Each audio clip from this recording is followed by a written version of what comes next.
Hello everyone. Welcome to EduTap and welcome to today's session. So today we have the marathon session for economics for your SEBI Grade A 2025 Phase 1, okay? And in today's session we are going to discuss the 100 important MCQs that are going to help you in revising your theories, the concepts, the formulas in economics, okay? So today we are going to do the 100 MCQs, and through these 100 MCQs we will discuss the different concepts, we will discuss the different theories and formulas, okay? So first of all, give me a thumbs up if I'm clearly audible and visible. So give me a thumbs up everyone. All fine? Okay. So good morning everyone. Good morning Siri and good morning Himanshu. Welcome to the session everyone. So let's start with today's session. This is the marathon session for your phase 1 and I hope you have come prepared, and today let's start with the discussion of the MCQs, okay? But before that, do subscribe to the YouTube channel of EduTap so that you continue getting the relevant videos, and do join our Telegram channel, because in the Telegram channel of EduTap you will get the PDF of the session, okay? So the PDF of the session you will get in the Telegram channel, and the link for the Telegram channel is provided in the description box below. So if you want to get the PDF of the PPT, you can go to the Telegram channel of EduTap where you will get the PDF, okay, within 24 hours. Now, starting with the first question. So this is the first question in front of you. It might seem difficult because an equation has been given, but if you see the options clearly, you will be able to answer the question if you know about the demand curve, if you know about the demand function, okay? So try to answer this question. Consider the demand function. Which of the following interpretations is correct? So demand becomes 0 when price is 0. Is it correct? If price is 0, will demand become 0? I don't think so, right? Because if price is 0, then the demand will be 50. Then the demand will be 50. So this is incorrect. Demand increases when price is rising. So there is a negative sign that shows if the price is increasing, demand will fall. So if the prices are rising, the demand should fall. So this is also incorrect. Demand falls by 5 unit. So this 5 shows that with the change in price, there is change in demand. So if price is changing by 1 unit, if price is changing by 1, the demand is changing by 5.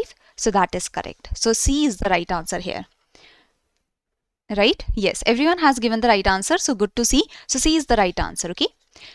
Here, demand is perfectly inelastic, so we cannot say so because we don't have the numbers for the price elasticity. Price elasticity of demand helps us to know about the elastic nature of the demand curve. Demand shifts with price change. When the price is changing, there is movement in the demand curve. There is movement in the demand curve, okay? So only the C one was correct. C option was correct. And here the quantity demanded is equal to intercept. This is slope. So demand depends upon price, okay? And there is a negative relationship between price and demand. As per the law of demand, when the price is increasing, demand should fall. So there is inverse relationship between price and the quantity demanded, that is seen by this negative sign. And this is the slope that shows us with the change in price, there is change in demand. And this is the intercept, okay? So this is the idea that you must know, that minus B, this is the slope that shows that with the change in price, there is change in demand, and the A is the intercept. When the price is 0, there is the demand, that is your intercept. Chalo, now coming to the next question. Which of the following will result in a leftward shift in the demand curve for cars? So which of the following will result in a leftward shift of the demand curve? This is your demand curve. Here we have the price. Here we have the quantity demanded, okay? So which of the following will result in a leftward shift of the demand curve for the cars? So at the same price, there will be a leftward shift.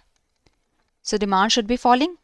So decrease in price of the cars. So basically, the price of the cars will cause a movement in the demand of the car. If the price of the car is changing, this is the demand curve. If the price of the car is changing, that will cause movement, not shift, okay? Increase in income will cause rightward shift, because with the higher income, there will be more demand. Increase in petrol prices. If the petrol prices are increasing, it will be expensive to maintain the car or to run the car. So with higher petrol prices, there will be less demand for the cars. So the petrol and the car, they are complementary goods, and when the price of the petrol is increasing, the demand for the car is going to decrease. So at the same price of the car, the demand for the car will reduce because of the higher petrol prices. So this is the right answer. Here also C is the right answer, okay?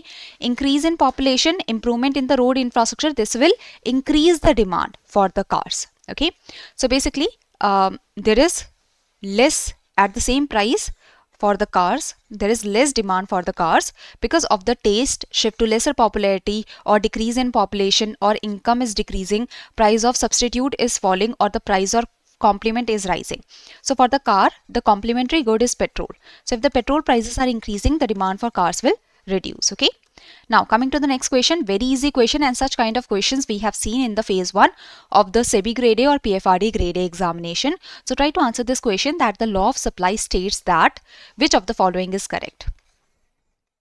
Law of supply states that the quantity supplied varies directly with price. So quantity supply increases with the price, other things remaining constant. Okay, so if the price is increasing, the supply will increase. If the price is increasing, the supply is going to increase in the economy. Okay, yes, so B is the right answer. The law of supply states that quantity supplied varies directly with the price. If price is increasing, the supply will increase by the suppliers and other things remaining constant. So there is positive or direct relationship between the price and the quantity supplied as per the law of supply. So law of supply states that when price is increasing, the supply will increase. Okay, the supply will increase. When the price is falling, the supply will fall. So this is what the law of supply states. And the supply curve is upward sloping because when the price is increasing, the supply is increasing. Okay, next is, if market price is below the equilibrium price, which of the following situation will arise? So read the statement carefully and try to answer this question, that if the market price is below the equilibrium price, where is the equilibrium price? This is your demand curve, this is your supply. Equilibrium price is where the demand is equal to supply. So this is your equilibrium price. If the market price, that is the current price, is below the equilibrium price, which of the following situation will be present or will arise? Which of the following situation is going to arise? Yes, excess demand will be there. The economy will have, or the market will have, excess demand. At the lower prices, there will be excess demand in the economy or in the market. Okay, so B is the right answer, that when the price is below the equilibrium price, there is excess demand with higher demand and lower supply. Very easy. Yes, such kind of questions we have seen in the phase 1 of the SEBI Grade A as well as PFRD Grade A. Okay, now which of the following situations will lead to a rightward shift of the supply curve? Which of the following will lead to a rightward shift of the supply curve? So movement happens. So here we have the price of X and here we have the supply of X. So movement happens when with the, this is your supply curve. So the supply curve is upward sloping, and the upward sloping supply curve, here you can see that if the price is increasing, the supply is increasing. So this is movement because price is changing and with that supply is changing. Shift happens because of external factors, okay, because of other factors. So increase in wages of labor, if the wages is increasing, this is your supply curve, if the wages are increasing, so that means the cost of production is increasing. So supply should decrease. At the same price, the supply should decrease. So there will be a leftward shift. Increase in excise duty on the import of machinery, on the import of raw material, there will be increase in excise duty. So again, cost of production is increasing, so supply will decrease. Improvement in technology. When the technology is improving, so at the same price, more can be produced because the technology is more productive now. Then the supply curve is shifting rightwards. Okay, so C is the right answer here.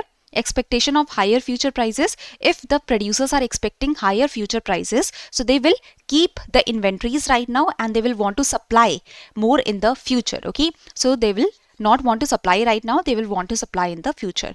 Increase in input prices, cost of production is increasing, so they will supply less. Okay, so C is the right answer here. Here you can see that at the same price, supply will increase. There will be a rightward shift because of improved technology or because of fall in input prices, because of favorable natural conditions or because of less costly regulations. There will be a rightward shift in supply curve. Now, suppose the price of commodity increases. The price of a commodity is increasing. The price of X is increasing. As a result, the quantity demanded falls from 80 to 60. This change represents decrease in demand. Leftward shift of the demand curve, contraction of demand, increase in demand, or rightward shift of demand curve. So basically with the increase in price, the demand is falling. So is this called increase in demand, decrease in demand, or contraction of demand, or leftward or rightward shift of demand? So what is the answer here? What is the answer here? So whenever there is movement, it is not called decrease or increase. No, it is called contraction of demand. There is contraction that is happening of demand. Demand is falling backwards. The demand is falling backwards. So this is called contraction of demand. Okay. So there is a difference between decrease of demand and contraction of demand. So you might have seen this in diagrams, but you might not have noticed this. That's why I have brought this kind of question. Actually, the answer is C. Why? Because when there is shift in demand, if there is rightward shift, there is increase in demand. When there is leftward shift, there is decrease in demand. While in the movement, we don't use the word increase or decrease. We use the word contraction or extension, contraction or expansion. Okay. So remember this very carefully, that whenever there is the discussion about the shift, that there is the shift in demand curve. Rightward shift, so increase in demand. Leftward shift, so decrease in demand. While in the case of movement, we don't use the terms increase or decrease, because increase and decrease are only used in the case of shift. In the case of movement, we use the word contraction in case of decrease in demand, extension or expansion in case of increase in demand. Got it? So here the right answer is C, because we are talking about movement. With the increase in price, the demand is decreasing. So this is movement that is leading to contraction of demand. What to decide? Nothing to decide. Everything has been given. When there is shift, then increase or decrease. When there is movement, then contraction or extension. Okay. So the books have already decided it for you, that whenever there is shift in demand curve, there is increase in demand due to favorable changes or decrease in demand due to unfavorable changes. Okay. Movement happens and there is contraction in case of decrease in demand, and extension in case the demand is increasing. So that is known as extension with movement. Chalo. Now a straight line downward sloping demand curve shows unitary elasticity at what point? So you must have done the point elasticity of demand, right? The point elasticity of demand. Now at what point? In the upper segment, in the lower segment, at the midpoint, entire length of the curve, or only at origin? At what point do you have unitary elasticity in the demand curve? At what point do you have unitary elasticity in the demand curve? Yes, at the midpoint of the demand curve. At the midpoint of the demand curve. The higher you go, the more elasticity there is. The lower you go, the less elasticity there is. Okay. So in the point elasticity, this is the demand curve. So the upper part, here the elasticity is infinite. Here it is more than 1. At the midpoint, the elasticity is equal to 1. Then here it is less than 1. Then here it is 0. Here it is 0. Okay. So the lower you go, the lesser the elasticity. The lesser the elasticity. Or the lesser the price, the lesser the price, the lesser the elasticity. At the midpoint, you have unitary elasticity. Okay. So this is the answer. So at the midpoint, you have the unitary elasticity. The lower you go, the lesser the elasticity. So point elasticity of demand sees the lower segment divided by upper segment. Okay. If a tax is imposed on a commodity whose demand is more inelastic, the demand is more inelastic in comparison to the supply. The burden of the tax will mostly fall on which category? Producers, consumers, government, input suppliers, both equally. The producers and consumers equally. So if the demand is inelastic, demand cannot change much in comparison to the supply. So the burden of the tax or the incidence of the tax will fall upon who? Will fall upon? Okay, I am getting the answer B. Very good. Yes, it will fall upon the consumers. So if demand is inelastic, the suppliers can shift the burden to the consumers because they cannot change the demand. They cannot change the demand much. The demand cannot change much. Okay, so if the demand is inelastic, that means demand cannot change much. So suppliers can shift the burden to the consumers. The suppliers can shift the burden to the consumers. Okay, so this is the idea. and the higher price will be paid by the consumers. So the burden of the tax falls more heavily on the side of the market that is relatively more inelastic, that cannot change easily. In this case, since demand is more inelastic, consumers are less responsive to the price changes. They cannot change their demand much, and therefore they cannot easily reduce their demand. Okay, if they have to pay more price because of higher taxes, they have to pay more price, so demand will not fall much. So consumers bear most of the tax burden in this case. Okay, now the cross elasticity of demand between two goods is plus 1.5. This implies that the two goods are complementary goods, inferior goods, unrelated goods, substitute goods, or perfect complements. If you know about the cross elasticity of demand, that shows that with the percentage change in price of X, there is percentage change in demand of Y. So here we are taking the complementary goods or substitute goods or unrelated goods. Okay, with the increase in price of X, with the increase in price of car, if the demand for milk is not changing, that means they are unrelated goods, and the price elasticity, cross elasticity of demand is equal to 0. But if the cross elasticity of demand is positive, that shows that these are substitute goods. Very good, these are substitute goods. So D is the answer. In case of substitute goods, there is positive cross elasticity of demand. In case of complement goods, there is negative cross elasticity of demand. Okay. Next, if the price elasticity of demand is equal to 0.5, which of the following is true? Which of the following is true? The demand is perfectly elastic, the demand is elastic, unit elastic, inelastic, or perfectly inelastic. Okay. The demand is inelastic. Very good. The demand is inelastic because price elasticity of demand is less than 1, greater than 0. So this is the case of inelastic demand. And inelastic demand is for which category of goods? Luxury goods, necessary goods, the inferior goods. There is inelastic demand in case of luxury goods or necessary goods. In case of necessary goods that have more substitutes or less substitutes, that have more substitutes or less substitutes. What do you think? The inelastic demand is in the case of necessary goods and they have less substitutes. Less substitutes. Okay, so inelastic demand is for such kind of goods that are necessary goods or those goods that have less substitutes. Okay. Now, elastic demand is for such kind of goods that are luxury goods. Luxury goods have elastic demand, as well as the goods that have more substitutes, they also have elastic demand. The necessary goods or the goods that have less substitutes have inelastic demand. Okay. Now, for which of the following goods is demand most likely to be perfectly inelastic? Perfectly inelastic. Inelastic means that do not change much. Perfectly inelastic means that is not changing at all. Okay, that is not changing at all. So perfectly inelastic.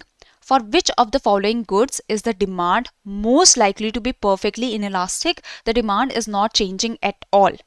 For what kind of goods the demand do not change at all? For luxury cars, for luxury goods with many substitutes, the demand is elastic.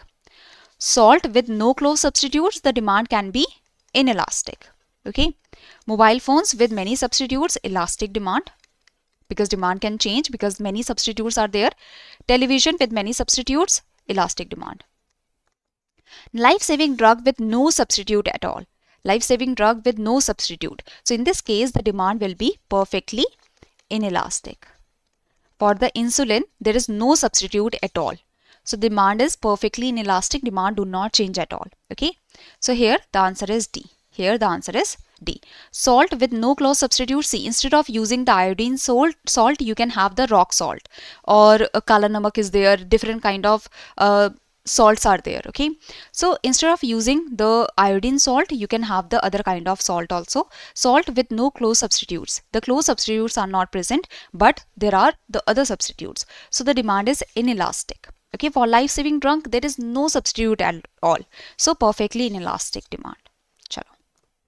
And you have to find the best possible answer always. Okay. The demand, even if the price is increasing, the demand is not changing at all for the life-saving drugs. Now, when price of a good Y rises from 5 to 6, the demand for X increases from 40 to 50. You have to tell me about the cross elasticity of demand and identify the relationship between the goods. So basically, cross elasticity of demand, it shows that with a percentage change in price of Y, there is a percentage change in demand of X. So what is the formula of percentage change? That is change in quantity demanded divided by quantity demanded multiplied by 100. Change in price divided by price multiplied by 100. So this will go here. So change in quantity demanded is 10.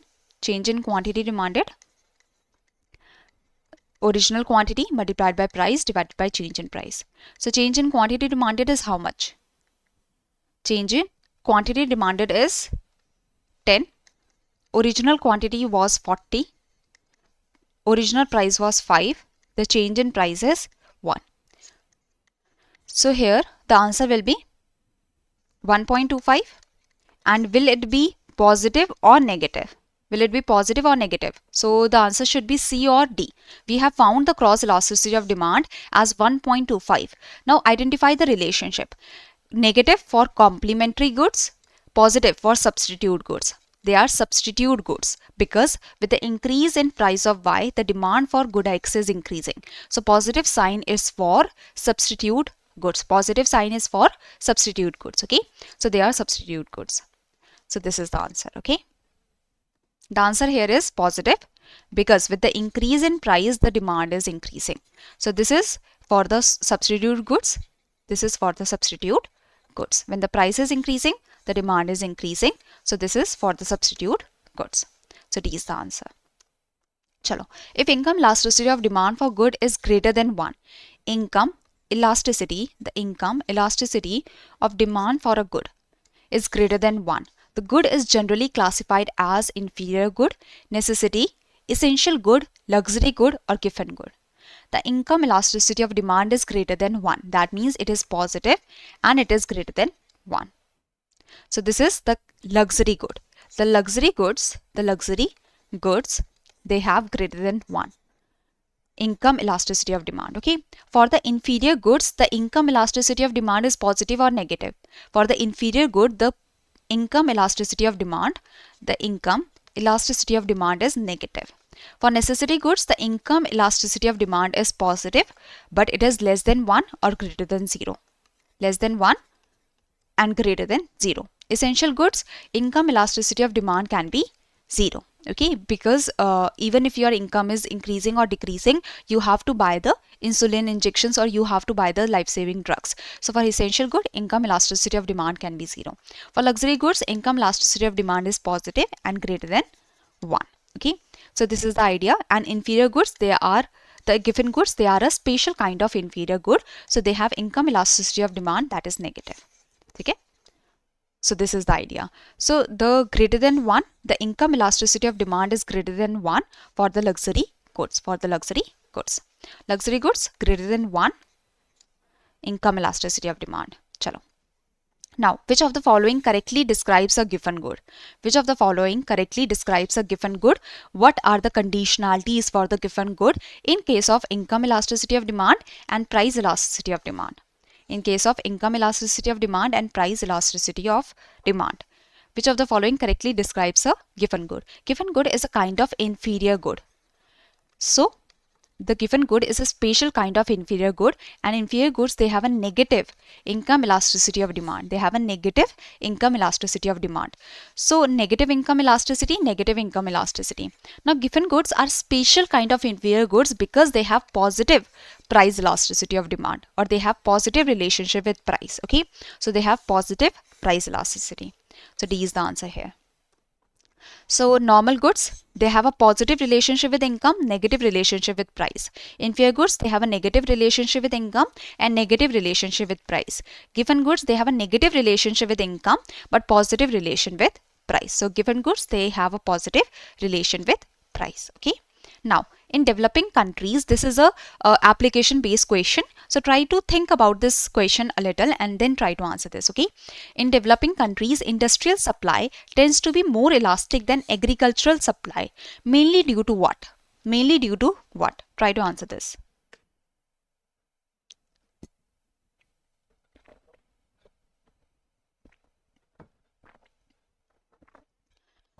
So basically, industrial supply is more elastic. It can change easily. Why is it so? What is present? so that the industrial supply is able to change easily, or it is more elastic. It is easily changeable in comparison to the agricultural supply. So anyone who can answer this question? Okay, government subsidies. In developing countries, government subsidies, but agriculture sector also gets government subsidies. Agriculture sector is also getting government subsidies, right? Because farmers in our countries, in the developing countries, the farmers are also getting the subsidies. Seasonal demand fluctuations in the industrial sector. If you are thinking about clothes, do you not wear clothes in winters or summers? No, na? You wear clothes all season. There is the requirement of footwear all season. So seasonal demand fluctuation, no. In the industrial supply, it is more elastic, not because of seasonal demand fluctuation, no. Yes, C is the right answer, because in the developing economies, in the developing countries, the industries are not working to the full capacity. They have excess capacity in farms. We have excess capacity in farms. So if there is higher demand, there can be more production. Industrial supply is more elastic. It can change easily because the farms, they have excess capacity. They can produce more. Got it? Agricultural supply, here the excess capacity is not present because the production cannot immediately increase. Okay, while in the industrial supply, that is in the farms, there is excess capacity.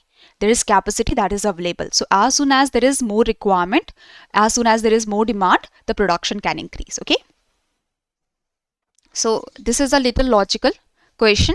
So you had to think from the perspective of industrial supply and agricultural supply. So there is excess capacity that is present in the farms. In the developing countries, there is excess capacity that is present in the farms. And if there is more demand, the more production can happen. Okay. So it is more elastic. Chalo. As well as remember that the manufactured goods or the industries based goods, they have elastic supply, while the agricultural goods, they have inelastic supply, because agricultural product, it takes time to produce those. Okay, so they are inelastic in nature, they have inelastic supply, while for the manufactured goods, the production can easily increase because the firms are involved, and in the firms the production can easily increase. Now, under the perfect competition, the demand curve facing an individual farm is. So basically, what is the demand curve for a farm in the perfect competition? In the perfect competition, what is the demand curve? So in the perfect competition, the demand curve is horizontal. That means this is your demand curve. Here we have the price. So this is the kind of demand curve that is perfectly elastic demand curve. The producers can sell any quantity, or the producers can cater to the demand. Any quantity of demand can be catered by the producers. Okay, so there is perfectly elastic demand curve. Okay. Next is, like, there are the features or characteristics that have been written here for the different market structure. In the perfect competition, there are large number of firms that are producing the homogeneous products that are perfect substitutes of each other. Free entry and exit is there. The degree of price control is no. There is no control in price. The firms are price takers. They are not price makers. Okay. Next is, in the long run, under perfect competition, firms earn only normal profits, because the firms earn only normal profits. So in the long run, under perfect competition, what is the reason that the firms can only earn normal profits? The firms are not having losses, or the firms are not having supernormal profits. What is the reason that the firms can only have normal profits in the long run? Because there is entry and exit of firms to eliminate the normal profits or to eliminate the losses. So if in the short run there are losses, the firms will start exiting the market until normal profits are earned by the other firms. If in the short run there are supernormal profits or abnormal profits, the new firms will enter the market seeing the supernormal profits, and as the new firms are entering the market, supply will increase. With more supply, prices will decrease until there are normal profits. So in the long run, under perfect competition, the firms can only earn normal profits because there is freedom to entry and exit. Okay, so this is the idea. Now, which of the following condition must be satisfied for short-run equilibrium of a perfectly competitive firm? So what is the equilibrium condition? There are two equilibrium conditions. What are the equilibrium conditions? What are the equilibrium conditions? Anyone? So the equilibrium condition is that the MC should be equal to MR and the MC should come to MR from below. The MC should cut MR from below. That means MC should cut MR when the MC is rising. So MC is equal to MR. MC cuts MR from below. These are the two conditions. MC is falling at the point of equilibrium. No. MC should be rising at the point of equilibrium. Okay. So first and second are the correct statements. So now these are the equilibrium conditions, that MC should be equal to MR, MC should cut MR from below, or the MC should be rising when it is cutting the MR. MC should be rising when it is cutting the MR. So these are the equilibrium conditions. At the equilibrium point, there can be losses. If the average revenue is less than the average cost, there can be normal profits when the AR is equal to AC. There are abnormal profits when the average revenue are greater than average cost. Okay. Now, in the long run, a monopoly firm, which of the following conditions are true for the monopoly firm in the long run? Which of the following conditions can be true for a monopoly firm in the long run? Must operate at minimum of the long run average cost. Monopoly firms, do they operate at the minimum of the long run average cost? It is only the perfect competition. It is only in the perfect competition that the minimum of average cost, can be achieved in the long run. Okay. So this is not true. The monopoly firms, they earn only normal profits in long run. No, they can earn the supernormal profits also. They shut down even if average revenue is greater than average cost. That means there are supernormal profits. Do they want to shut down? No. May earn supernormal profits due to entry barriers, because there are barriers to entry. So the monopoly firms can earn supernormal profits. Yes, correct. They can earn supernormal profits in the long run. Faces perfectly elastic demand? No. Monopoly firms have a downward sloping demand curve. Okay. So only D is the right answer. So monopoly, single seller, no close substitutes, entry of new firms is barred. There are barriers to the entry of new firms. Firm being the sole supplier decides the price and the demand curve is downward sloping. If the firm wants to sell more, then the firm will have to decrease the price. Okay, this is the idea. And marginal revenue is below the average revenue. Next is, and the firm can have supernormal profits, losses, or even the normal profits in the short run, but in the long run the firm is usually earning the supernormal profits, or the firm can also have normal profits. Okay. Now, which of the following best describes the excess capacity in the monopolistic competition? In the monopolistic competition, which of the following best describes the excess capacity? There is excess capacity. That means the production is below the minimum average cost, production is above the minimum average cost. So this is in the long run. This is the demand curve. This is the marginal revenue. This is the equilibrium point where the MR is equal to MC. And let's say this is the average cost. Okay. So the minimum of the average cost is here. Minimum of average cost is where the MC is cutting average cost, where the marginal cost is cutting the average cost. That is the minimum of average cost. Now the monopolistic competition is not producing at minimum of average cost. It is producing below the minimum of average cost. So there is excess capacity. The firm can produce more to reach to the minimum of average cost. So the production is below the minimum of average cost. The production is below the minimum of average cost. Got it? B is the answer. So the firm, if it is at equilibrium, the firm is producing, the monopolistic firm is producing below the minimum. This is the minimum of average cost. This is the minimum average cost. This is the minimum average cost, where the marginal cost is cutting the average cost. That is the minimum of average cost. While the equilibrium is below, or the production is below the minimum of average cost. Remember that the production is below the minimum of average cost. Production cannot be above minimum of average cost at the equilibrium point. Okay. So B is the answer here. Which of the following correctly explains the kinked demand curve under the oligopoly? So there is kinked demand curve. There is kinked demand curve in the oligopoly. And here at the kinked point, the price rigidity is there. The upper part of the demand curve is elastic, while the lower part of the demand curve is inelastic. Now, which of the following correctly explains the kinked demand curve under oligopoly? Demand is elastic at all prices? No. At all prices, at the higher prices, the demand is elastic. At the lower prices, the demand is inelastic. So this is not correct. Rivals match price increases. When the firm is increasing its price, the rivals, they do not increase the price because the rivals, they do not want to lose their market share. Okay. So if the firm is increasing its price, it will lose its demand. It will have decrease in demand because the other firms do not follow the price increase. Rivals ignore both price increase or cut. No, rivals, they do not match price increase, but they match price cut. So if a firm is decreasing its price, the other firms will also decrease their price, because if a firm is decreasing its price, the other firms will also decrease their price because they do not want to lose their market share. So remember that rivals, they do not match the price increases.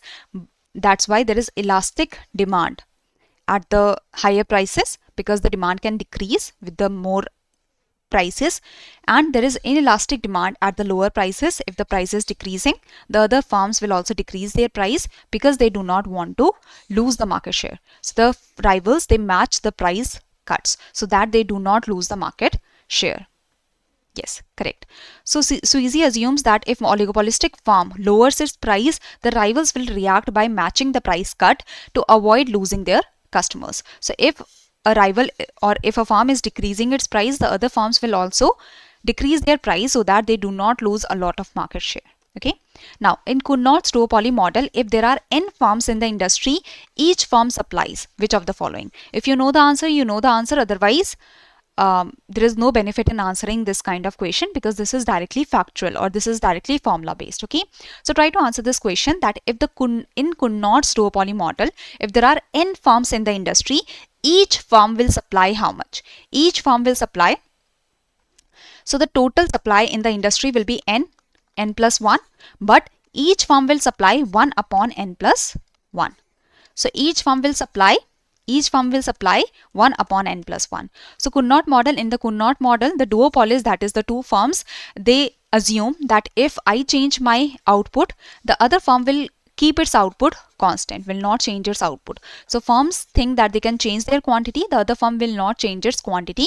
Each firm, they reach to the stable equilibrium where each firm is producing 1 upon n plus 1, and the total production in the market is n divided by n plus 1.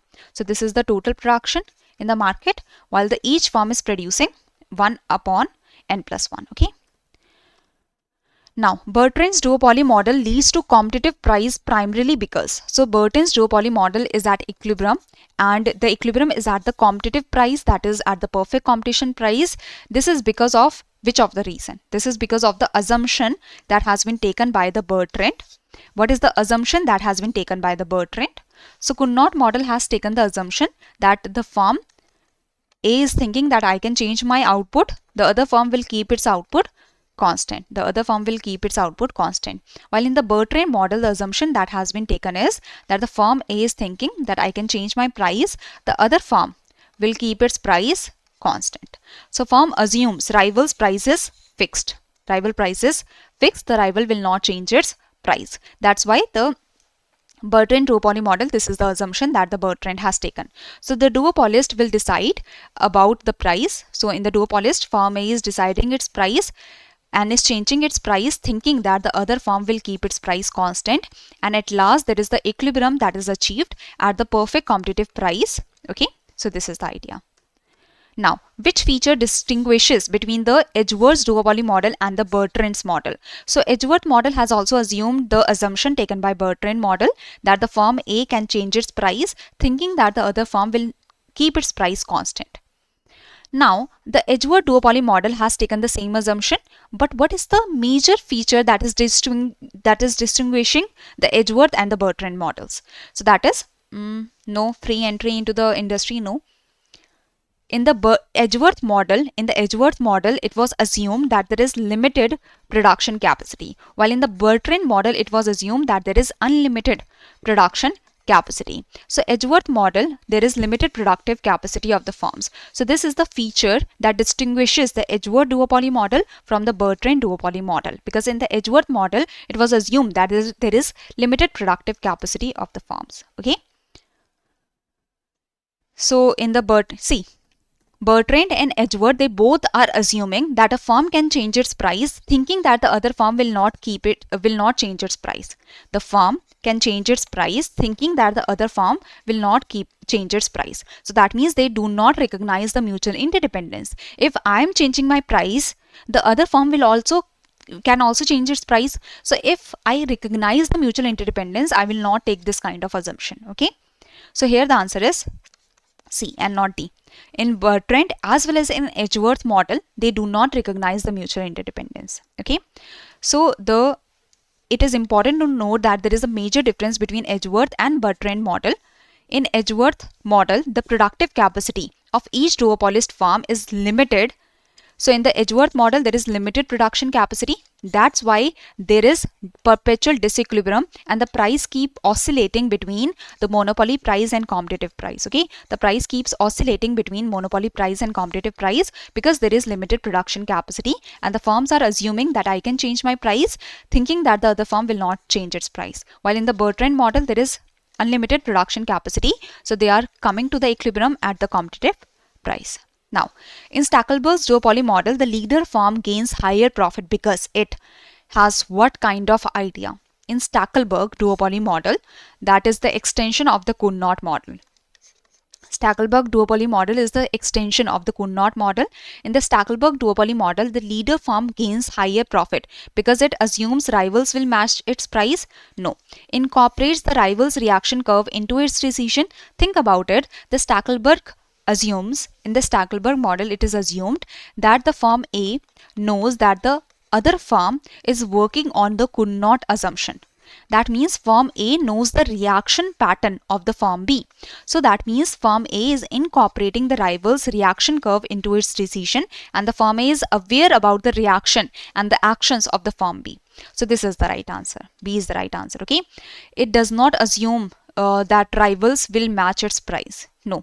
It is just knowing that the firm B is having the Kuhnert assumption, and it incorporates the reaction of the firm B into its own decisions. Okay, so B is the answer.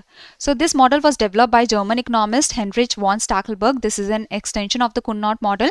In the Stackelberg model, the leader knows that the other firm is working on the Kuhnert assumption, and the leader, knowing that the firm B is working on the Kuhnert assumption, knows the reactions and the actions of the firm B, and that's why take its own decision, gauging the reaction of the firm B. Okay. Now, according to the critique of traditional price leadership models, a firm can effectively impose its price only if it is what? Traditional price leadership models has basically said that there are three models. The first model is the price leadership by a dominant firm, price leadership by a low cost firm, and the third one was barometric price leadership. Now, the critique of the traditional price leadership model states that if there is price leadership by dominant firm, what about there is low cost firm in this market? They might retaliate. If there is price leadership by low cost firm, what if there is a dominant firm, or what if there is a large firm? It might retaliate, and all the firms can have losses and such. So the critique of the traditional price leadership model states that a firm can effectively impose its price only when the firm is both low cost firm as well as it is a large firm. Okay, so traditional price leadership models have given different models as a price leadership by dominant firm and price leadership by low cost firm.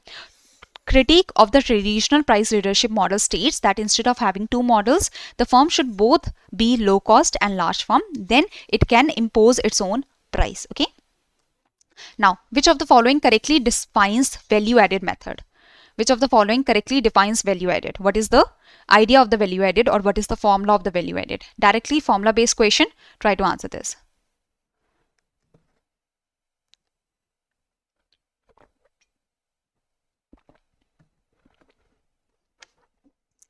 So value added can be seen by taking the value of output minus intermediate consumption, So the answer here is C, not D. Okay, the answer here is C. Value of output minus intermediate consumption. This is how we see the value addition that has happened on the product. Okay, so intermediate consumption, value of output minus intermediate consumption. This is value added method. So gross value added, total value added is the value of output minus intermediate consumption. Intermediate consumption means the purchase of non-factor inputs, the purchase of raw material like cotton for cotton clothes or sugarcane for sugar and such. So this is intermediate consumption that is used in the production process and that get transformed in the production process. Like cotton gets transformed into cotton clothes, sugarcane gets transformed into sugar and such. Okay. Now income method in like gross value added, this is the value addition method where we take value of output minus intermediate consumption. Income method, in the income method we take the income, compensation of employees, wages in salary and in kind, the compensation that the employees are getting. Okay, the interest, rent plus profit. So interest, rent and profit, this is also known as operating surplus plus mixed income of self-employed. Okay, so this is income method that calculates NDP at FC. Now, in the expenditure method, which of the following is included in GDP at MP? So I hope you know about the expenditure method and the basic formula you have to recall for the expenditure method, and you will be able to know that what is included in the GDP at MP. GDP at MP expenditure method, so it includes the compensation, the consumption of the households, the consumption, plus it includes the government expenditure, the consumption expenditure, government expenditure plus gross domestic capital formation, that includes gross domestic fixed capital formation plus the change in inventories. The change in inventories or the change in stock, that is closing stock minus opening stock, plus net exports. So which of the following is included in the expenditure method in the GDP at MP? Net exports is included. Net exports is included. Purchase of shares. So see, whenever we are calculating NASHA income or whenever we are calculating domestic income, NASHA income means NNP at FC. Domestic income means GDP at MP. So whenever we are calculating domestic income, NASHA income through any of the variable, it does not include the transfer payments like the old age pension, unemployment allowances. So it does not, the NASHA income, the domestic income, it does not include the transfer payments. It only includes the earned income, that is earned by the people. Transfer payments, the old age pension, the unemployment allowances, you are not providing any services, but the government is still giving you some money. So this is unilateral transfers that are not included in the NASHA income. Only the earned income is included in the NASHA income. So purchase of shares, the documents, they are also not included in the NASHA income. Transfer payments, government pensions, sale of second hand goods, they are not included in the domestic income or NASHA income. Okay, remember this. Chalo. Now this is the formula for GDP at MP. Moving forward, which of the following items is excluded from personal income? Personal income is the income that is going to the households. All the money that is received, not earned. We are not talking about earned. NASHA income talks about earned income. That's why it includes the wages, it includes the rent, interest, a profit and mixed income of the self-employed. This is the earned income. You are providing your labor services, you are getting wages. You are providing your land, you are getting rent. You are providing your entrepreneurship, you are getting profits. You are providing your capital, you are getting interest. So this is earned income that you are earning on your factors of production. The income that is received, all the income that is received by the households by providing their labor, by providing their land, by providing their capital, by providing their entrepreneurship, even the transfer payments, all of this is included in the personal income that is going to the households. So wages, rent, this is wages, rent, profit, interest, this is all going to the households. The interest on national debt, the interest is also received by the households if they are providing their money for the consumption activities.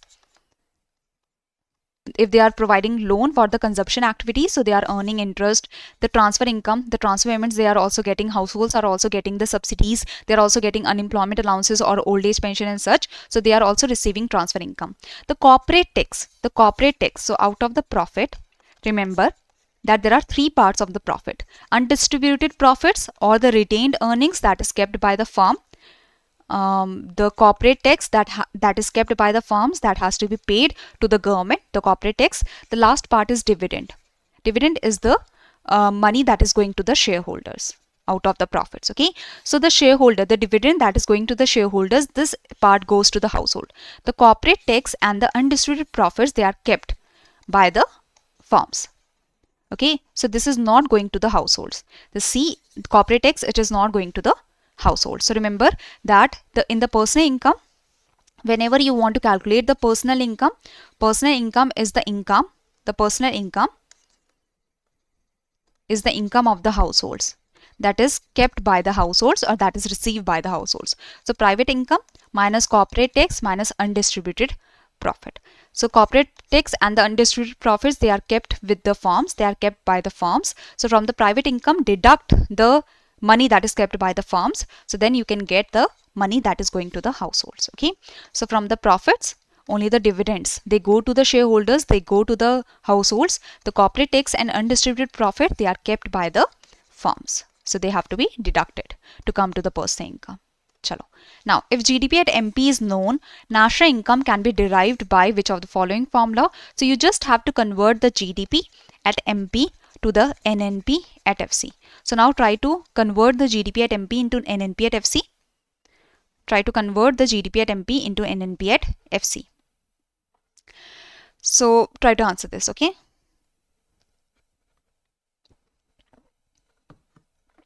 Go step by step. Gross to net. Deduct depreciation. Domestic to national. If you are going from domestic to national, add the net factor income from abroad. Market to factory. Deduct the indirect taxes, add the subsidies. So here, subtract depreciation, subtract the indirect taxes, add the subsidies, add the net factor income from abroad. So B is the right answer here, okay? So you need to know about the conversion. Domestic to national, add net factor income from abroad. Factor market price to factor cost, deduct the indirect taxes, add subsidies. Gross to net, deduct depreciation, okay? So this is the idea. Now, a rise in GDP deflator with constant real GDP implies. So this is more of an analytical or application based question. Think about the real GDP, think about the nominal GDP, think about the formula of the GDP deflator. GDP deflator, what is the formula of the GDP deflator? Nominal GDP divided by real GDP multiplied by 100. Okay, real GDP is constant. That means the real GDP is current production multiplied by base year prices. Real GDP is constant, base year prices are constant. Now real GDP is constant, that means current production is also constant. Current production is also constant as per the previous year. So from the previous year, the current production is constant. Okay, so nominal GDP, if GDP deflator is increasing, that means nominal GDP has increased. If the current production is constant, that means nominal GDP is current production multiplied by current prices. So if nominal GDP is increasing with constant current production, that means prices must have increased. So the answer here should be constant real GDP means constant production, constant production. Production is constant. Production is constant. That means GDP deflator is increasing because of increase in prices. Inflation. Inflation without output growth. Output growth has not happened. Production has not increased. Production is constant as the real GDP is constant. So production is constant. Production is constant. Nominal GDP is current production multiplied by current prices. So current production is constant. That means nominal GDP has increased because of prices. So prices are rapidly increasing. So that means inflation without output growth. Got it? Any confusion in this question? So this is more of an application based question and you have to use your logic a little to come to this answer. So rise in GDP deflator. GDP deflator is also known as implicit price deflator. Price deflator, and it informs about the inflation. So if GDP deflator is increasing, that means inflation is happening in the economy. Okay, constant. So GDP deflator, basically GDP deflator, it is also known as implicit price deflator, and it talks about the inflation or it shows the inflation in the economy. So if the GDP deflator is increasing, that means inflation is happening in the economy. With constant real GDP means constant real GDP shows the constant production. So inflation without output growth, that is the answer. Chalo. Now which of the following is correctly matched? What is product tax? Product tax is the tax that is paid, product tax, it is paid on per unit of product. It is paid on per unit of product. Okay, production subsidy, product tax is paid per unit of product. Product subsidy, it is received per unit of product. Production tax, it is independent of the output. Production subsidy, it is independent of the output. Okay, so product tax, it is based on per unit of product, so it is not independent of output. Production subsidy, it is independent of the output, it is not levied on per unit of product. So wrong. Product subsidy, it is received per unit of product. So product subsidy, it is paid or received per unit of product. So this is correct. Indirect taxes included in GDP at FC. In the factor cost, indirect taxes are not included. Indirect taxes are excluded from market price. No, in the market price, indirect taxes are included. So all of these are wrong. Only the C1 was correct. Only the C was correct, that product subsidies, they are paid or they are received on per unit of product. Okay. So remember that production taxes or production subsidies, they are paid or received with relation to production. They are independent of the volume of actual production. Okay, so that means production taxes, production subsidies, they do not depend upon the unit of product, while the product taxes or subsidies, they are paid or received on per unit of product. Okay, product subsidies or product taxes, they are paid or received on per unit of output, on per unit of product. So this is the idea. In the factor cost, add the production taxes, deduct the production subsidies, you will get to the basic price. In the basic price, add the product taxes, deduct the product subsidies, you will get to the market price. So these are the formulas that you need to keep in mind. Okay. Now, which of the following best describes the mechanism by which Keynesian theory restores equality between saving and investment? What is the variable? If you know the variable that leads to the equality between saving and investment, as per the Keynesian theory, you will easily be able to answer this question. So what is the variable that brings the equality between the saving and investment? Automatic adjustment of the interest rate, changes in the national income, government, wages, export. What is the variable that brings equality between saving and investment as per the Keynesian theory?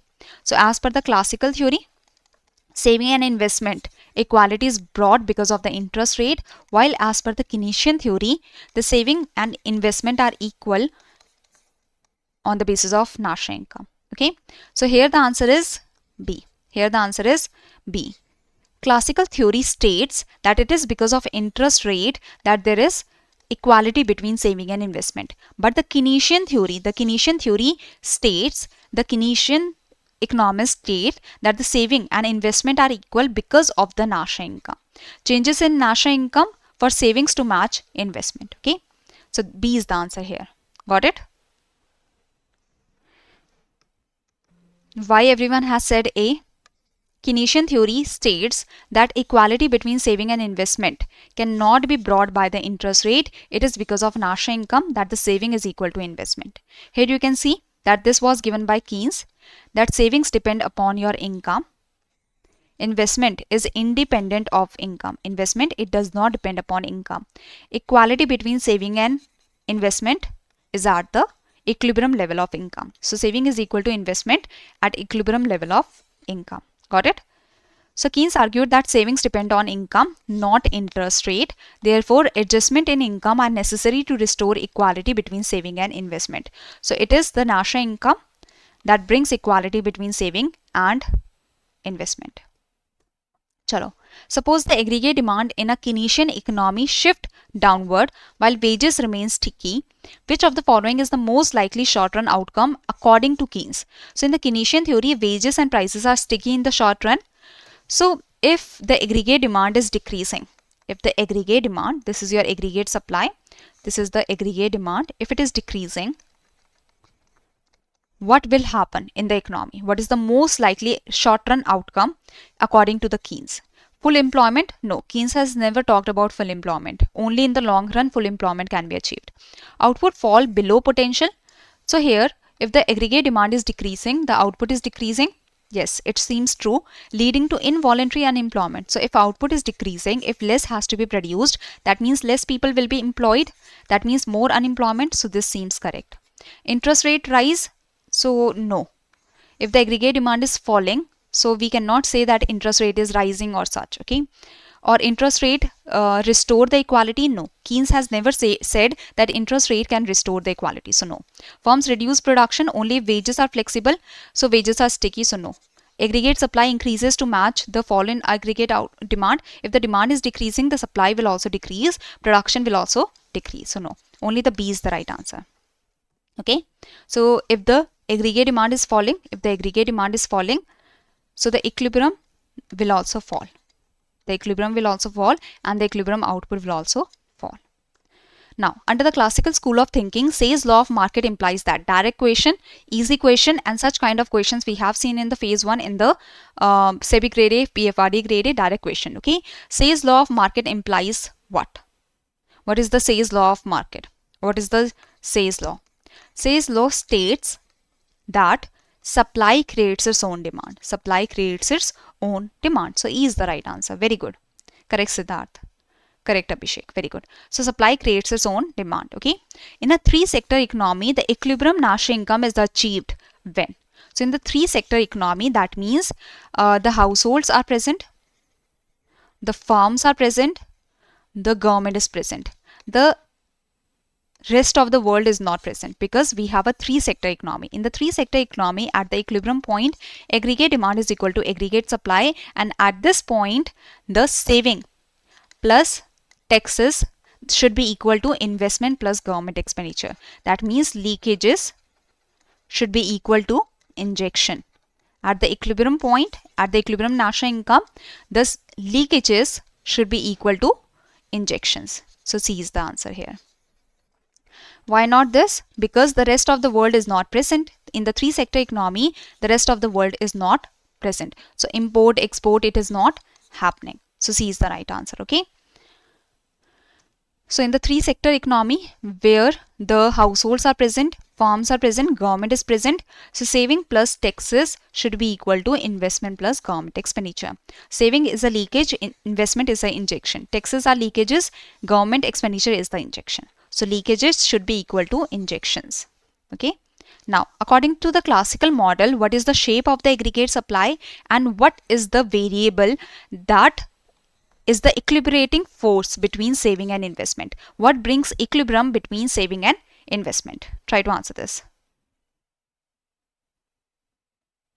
What brings the equilibrium between the saving and investment? So according to the classical model, the aggregate supply is what? It is horizontal, it is vertical, it is downward sloping, vertical or horizontal. What is the shape of the aggregate supply curve, and which variable, interest rate or income or supply and demand for money, which variable is the strategic variable that is the equilibrating force between saving and investment as per the classical theory? Very good. As per the classical model. Very good, Himanshu. Very good, Flash. Correct, Nikita. Very good. Aggregate supply is vertical first of all. Aggregate supply is vertical because the output is produced at the full employment level. Whatever is the price level doesn't matter. The output is produced at the full employment level, and the output, the supply cannot change. And interest rate is the strategic variable that is the equilibrating force between saving and investment. So D is the right answer here. Very good. So rate of interest is the strategic variable equilibrating force in the classical model between saving and investment. And the classical aggregate supply is vertical as the output is produced at the full employment level. Okay. Now in a 4-sector Keynesian model, that means there is households, farms, there is also the rest of the world and the government. If autonomous imports, if the imports increase while other autonomous components remain unchanged, which of the following will occur? Remember that imports is what? Import is a leakage. Import is a leakage of income from our economy. Import is a leakage of income from our economy. Okay. So if imports are increasing, what do you think will happen? If the imports are increasing in the Keynesian model, what will happen? Equilibrium national income increases. If the import is increasing, if the leakage is increasing, the income will increase? No. Aggregate expenditure shift downward. Now aggregate expenditure is what? This is your aggregate supply. This is the aggregate demand or aggregate expenditure, that is consumption plus investment plus government expenditure plus net exports, that is export minus import. If import is increasing, that is in negative. If import is increasing, the demand will fall. If the demand is falling, the output will fall. The output is falling. Okay, so aggregate expenditure shift downward, reducing equilibrium national income. Correct. This is the answer. Okay, the slope of the STM curve decreases. No. Saving is increasing with income. Okay, the imports also increase with income, so the slope is upward sloping. Okay, planned investment automatically rises. No. Marginal propensity to consume increases. No. Okay, so B is the right answer. Basically, if the imports are increasing, the aggregate demand, it is in negative, so aggregate demand will fall. With the fall in aggregate demand, the output will fall. Okay, output is falling. Okay, and in the four sector economy, the saving plus taxes plus imports, they are the leakages, and the injections are investment plus government expenditure plus exports. Okay, they are the injections. Aggregate expenditure and aggregate demand, they are used interchangeably. Okay, chalo. Now consider a two sector economy with consumption and planned investment. If the actual income exceeds the equilibrium level, which of the following best describes the adjustment mechanism? So basically, two sector economy, that means we are talking about Keynesian cross, we are talking about Keynes, aggregate supply, aggregate demand. Now the question is saying that if the actual income exceeds the equilibrium level, this is the equilibrium level of income, if the actual income is higher, then what will happen? That means if the aggregate supply is more than the aggregate demand, what will happen? This is just given to confuse you. The numbers have been given to confuse you. Basically, the question is that if the actual income exceeds the equilibrium level, which of the following best describes the adjustment mechanism? What will happen? If the aggregate supply is more than aggregate demand, consumption decreases? No. Government intervention is prohibited? No. In the Keynes, the government intervention is not prohibited. Interest rate will fall. The interest rates have not been included in the Keynesian theory. Okay. Increased saving automatically restores? No. Inventory accumulation. If the supply is more than demand, if there is more supply, then inventories will start to accumulate. If the inventories are starting to accumulate, if there is too much inventory with the businesses, they will reduce their production because they already have a lot of stock. So they will reduce their production until they reach to the equilibrium. So here the answer is A. The answer is A. Why will there be higher investment? Aggregate supply is already high, production is already high, and demand is not enough in the economy. If demand is not enough in the economy, if there is less demand with higher supply, why there will be investment? To produce more when we are not able to sell what we have already produced. So if the aggregate supply is more than the demand, the inventories will pile up, the inventories will accumulate, leading firms to reduce their production until the equilibrium is reached. Okay. Interest rate, if aggregate supply is more than aggregate demand, if the actual income exceeds and the aggregate supply is more than aggregate demand, then why will investment happen? Because investment is not required because supply is already more, production is already very high. That much is not required in the economy. More investment means more production. Okay. So this will not happen. B, A is the answer. Chalo. If government adopts expansionary fiscal policy, increases the government expenditure, what will be the effect on aggregate demand and the income according to the Keynesian cross? So basically Keynesian cross, in the Keynesian 2 sector, 3 sector, 4 sector model, the aggregate supply is equal to aggregate demand. Now, if the government expenditure is increasing, that means consumption plus investment plus government expenditure plus net exports, export minus import. So if the government expenditure is increasing in the expansionary fiscal policy, government expenditure is increasing. With the increase in government expenditure, aggregate demand will increase. So aggregate demand shift upwards, and with the increase in aggregate demand, the equilibrium level of income will increase. Increase in income. Easy question, okay? B is the answer. Next, in the Keynesian theory, the sum of MPC and MPS is.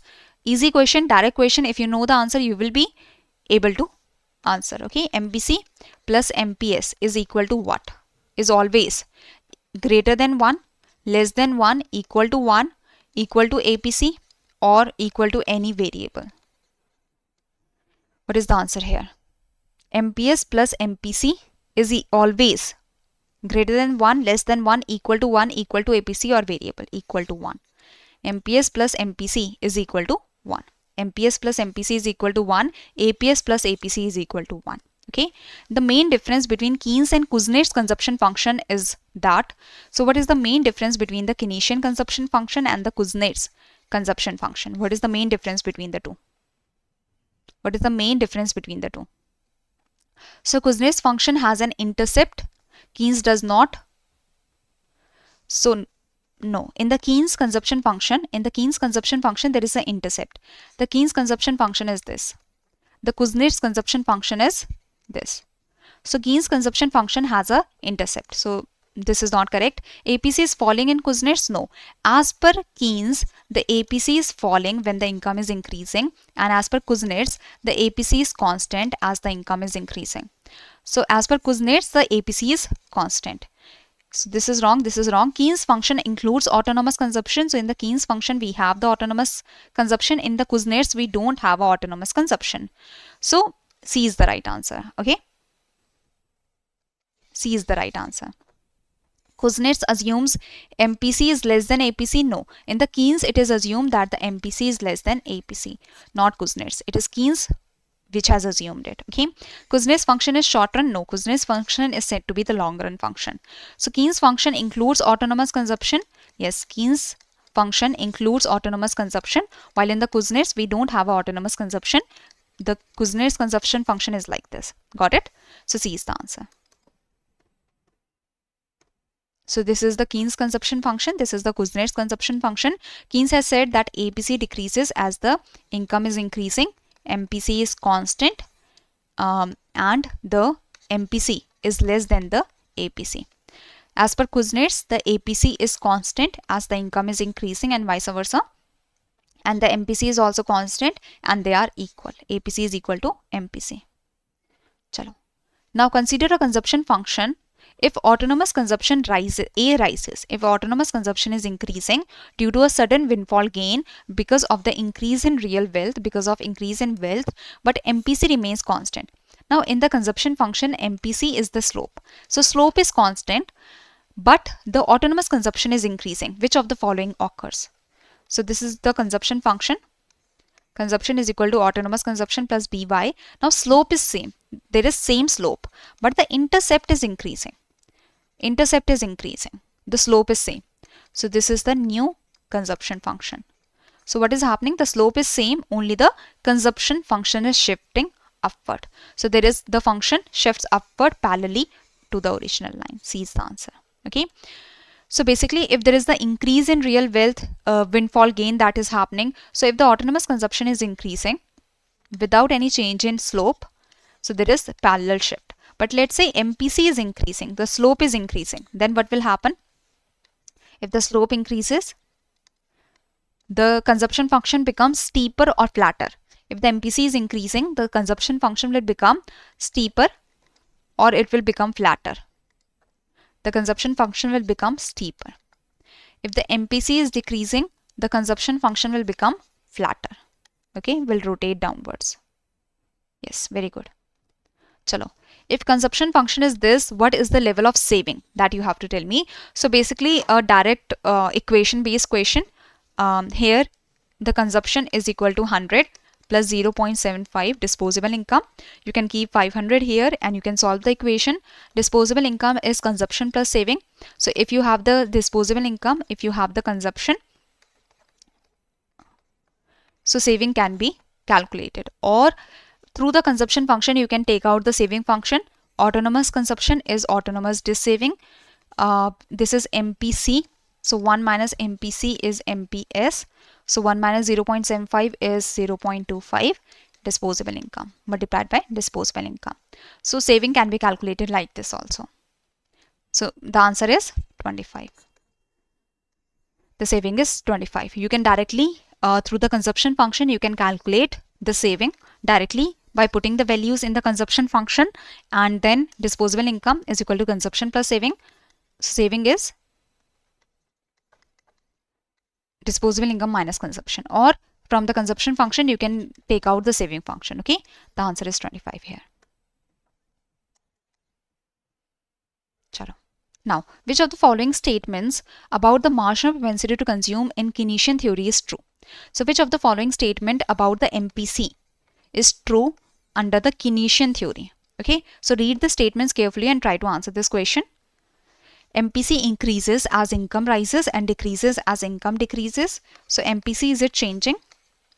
MPC is equal to 1 at all income level, or the MPC is greater than 1 and less than 0.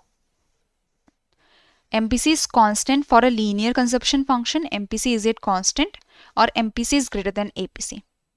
So which of the following statement is true, that you have to tell me. Okay.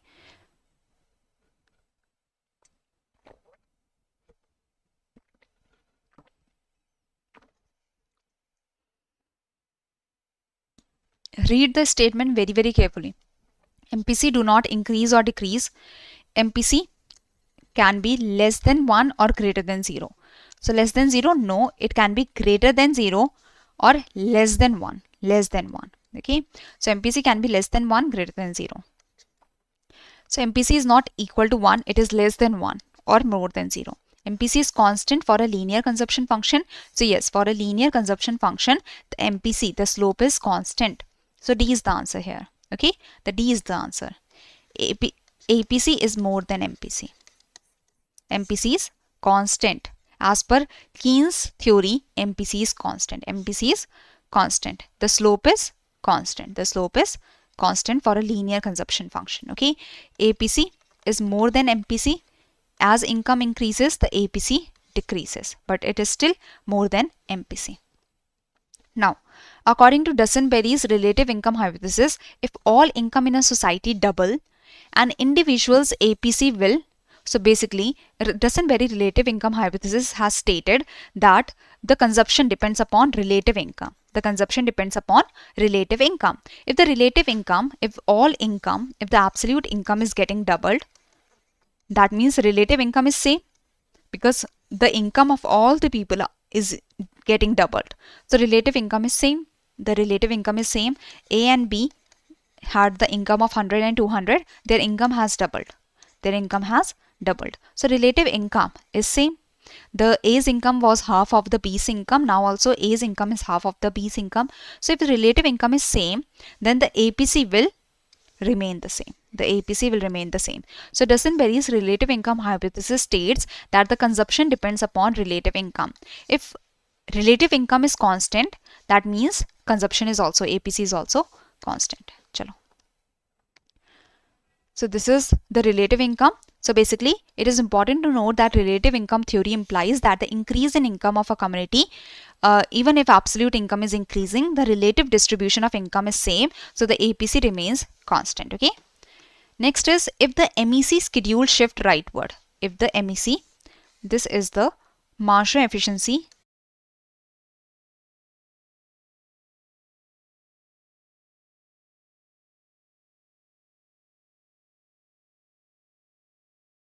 Okay, so let's continue now.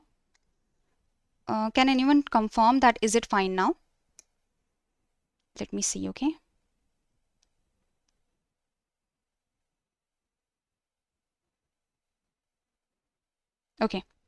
Okay, it's back. Am I audible to everyone? Chalo. Let's continue with this question, okay.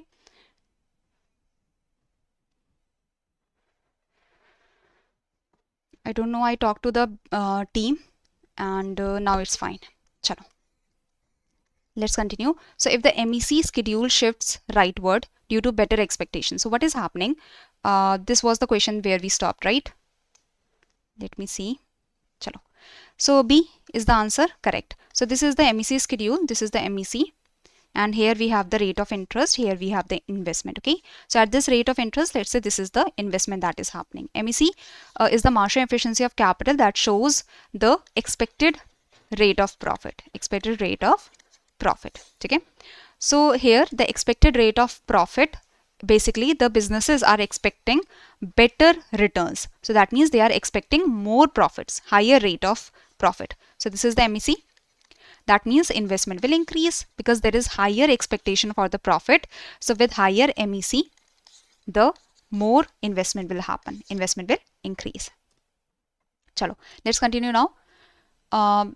Suppose a person has current wealth. So this is life cycle consumption formula that is given, that current consumption depends upon the lifetime, the life expectancy, that how many years we are going to live. The higher number of years we are expecting, so lower consumption we will do currently, because we have to save for our retirement, we have to save for our future, right? Now the current consumption depends upon our current income. It depends upon the future income that we are going to earn in the n number of years in the future. Okay, so this is the future expected income plus the wealth that we have. Now consumption depends only on the current income? No, consumption depends upon the future income, on the wealth also. Savings are irrelevant for consumption smoothing? No. Consumption, because we have the number of years that we are expecting to live. So that means we have to save for the future. So savings are not irrelevant. Savings are actually relevant. Consumption of the current period increases linearly with T. So if the T is increasing, if the life expectancy is more, if we are expecting to live more number of years, so will consumption increase? No, it's not like that. If we are expecting to live more, we will save more, so consumption will decrease. Okay, so this is also incorrect. Consumption declines over lifetime irrespective of income? No, if our income is increasing, the current consumption can increase. Okay, consumption considers both present wealth and expected future income. Yes, that is correct. So here the right answer is, E here. Okay, so this is the idea, this is the life cycle hypothesis that was given by Franco Modigliani, and this is the consumption function. Okay, chalo, in the context of multiplier, what is the effect if marginal propensity to consume equals 1? If the MPC equals 1, in the context of multiplier, what will be the multiplier?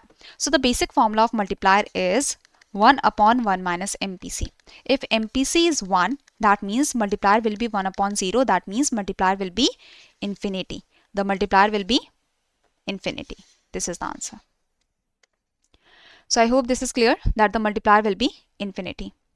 Chalo. So if MPC is equal to 1, the multiplier will be infinity. If MPC is equal to 0, the multiplier will be 1. Depending upon the formula, the basic formula is 1 upon 1 minus MPC. This is the formula of multiplier.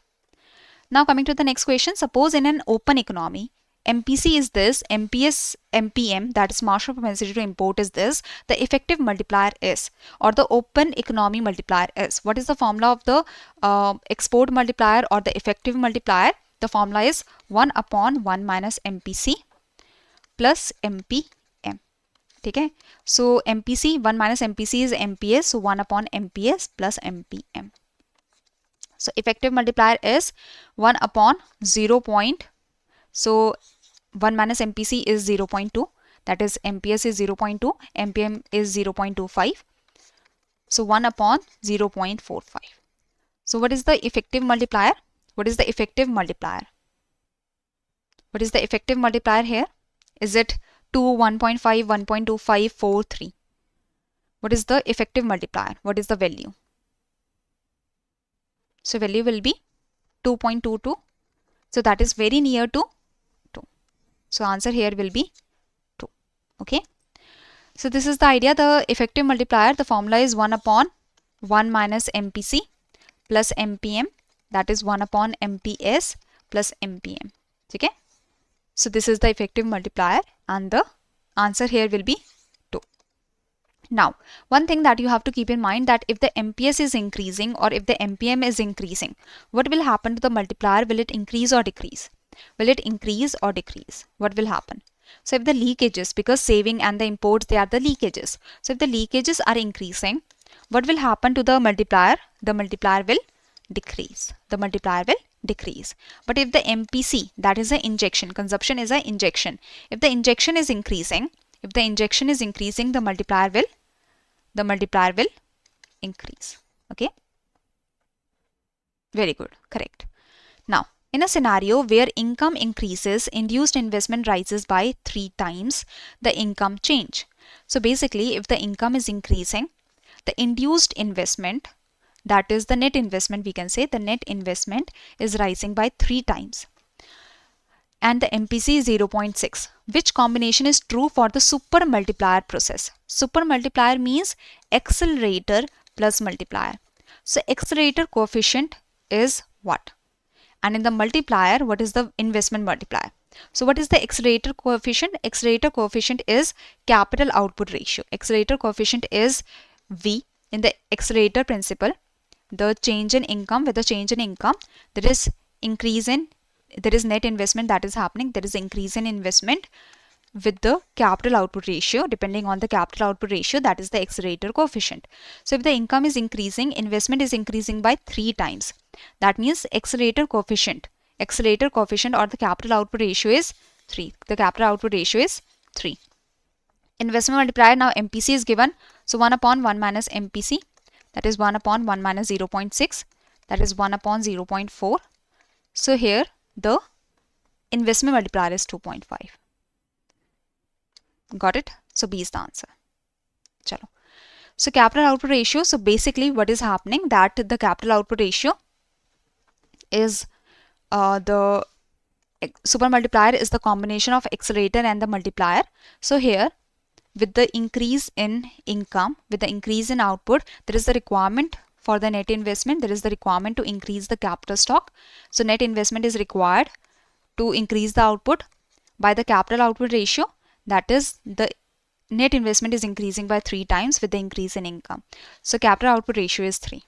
Okay? The accelerator coefficient is 3 and the investment multiplier is 2.5. So this is the answer. You can read that the super multiplier explains the combined effect of the accelerator and the multiplier. The accelerator coefficient is capital output ratio and the multiplier is the investment multiplier. Okay, that is the idea. Now with the increase in income, to increase the output, there is the requirement to do the net investment. There is the requirement to increase the capital stock. Okay, by the accelerator coefficient, that is the capital output ratio. Now coming to the next question, the paradox of thrift implies that. Paradox of thrift is another important concept that you must know about. So what is the paradox of thrift, or what does the paradox of thrift implies? What does the paradox of thrift implies? The paradox of thrift implies that an increase in personal savings always lead to higher economic growth. During period of contraction, a collective increase in saving by all individuals can actually reduce overall aggregate income. Consumer spending remains constant and does not depend on changes in income. So basically, B is the right answer. Paradox of thrift says that saving is considered a virtue. Saving is considered good. But in the case of contraction, when there is low demand, low production, with low production there is low employment, with low employment there is further low income that is generated. With low employment there is the low income, low demand.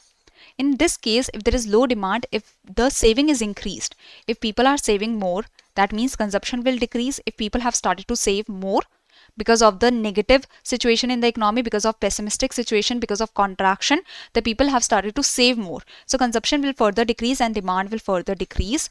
With further decrease in demand, production will further decrease. With decrease in production, income will further decrease. Okay, so during period of contraction, a collective increase in saving actually reduces the income, as well as paradox of thrift says that if the people are saving more during the contractionary period, during the recessionary or depressionary period, if the people are saving more, the income will decrease, the national income will decrease, the consumption level will decrease, and the saving will come back to the previous level. So saving will not be able to increase. Saving will come back to the previous level. With the decrease in income, consumption will also decrease. So B is the right answer here. Okay. Now, which of the following is not an assumption of the accelerator principle? So accelerator principle says that with the increase in output, if the output has to be increased, there is net investment that is required. There is increase in capital stock. There is increase in capital stock that is required by the accelerator coefficient, that is the capital output ratio. So which of the following is not an assumption of accelerator principle? Read the assumptions carefully, or read the options carefully and try to answer that which of the following is not an assumption of accelerator principle. No excess capacity in consumer good industries. Yes, there is no excess capacity in the consumer good industry. If the output is increasing or output has to be increased, new investment is required, net investment is required. So this is correct. Constant capital output ratio, it is assumed that the accelerator principle or the capital output ratio is constant. This is correct. Elastic supply of credit, the supply of credit is easily available. Yes. Variable marginal propensity to consume. So marginal propensity to consume, it was not discussed in the accelerator principle. There was no assumption that was taken regarding this. So D is the answer here because it is not an assumption under the accelerator principle. Availability of resources in capital good industry. In the capital good industry, to increase the investment, to increase the capital stock, there is resources that are available. There is capacity that is available. So this was also correct. Chalo. Now, if the Reserve Bank of India requires a CRR of 5%, the maximum deposit multiplier achievable by banks is what? What is the formula of deposit multiplier? What is the formula of deposit multiplier? If you know the formula of deposit multiplier, here we are not talking about money multiplier. Here we are talking about deposit multiplier. If you know the formula of deposit multiplier, you will be easily able to answer this question, a very, very basic question. So try to answer this.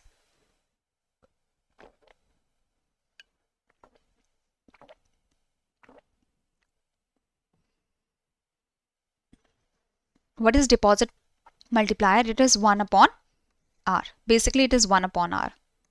R is your CRR or the reserves. So 1 upon 5%. So that is 1 upon 5 upon 100. 100 divided by 5. So that is 20.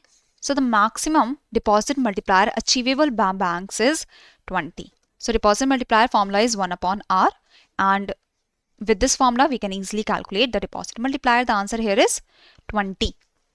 The answer here is 20. So deposit multiplier is 1 upon R. So 1 upon 5%, that is 1 upon or 100 upon 5, because this 100 percentage, this is going above. So 5 to the 10, 0, 20. So deposit multiplier will be 20. Okay. Now high powered money consists of which of the following? What is the formula for the high powered money? That you have to tell me. Okay. Currency with the public, demand deposits, other deposit with RBI. Currency with public, cash reserves of banks, other deposit with RBI. M1 savings deposit. M3 total deposits, cash with bank, loan given by banks, currency held by public. So which of the following is the actual formula of the high powered money? So high powered money has two formulas actually. Currency in circulation plus bankers deposit with RBI plus other deposit with RBI. Okay.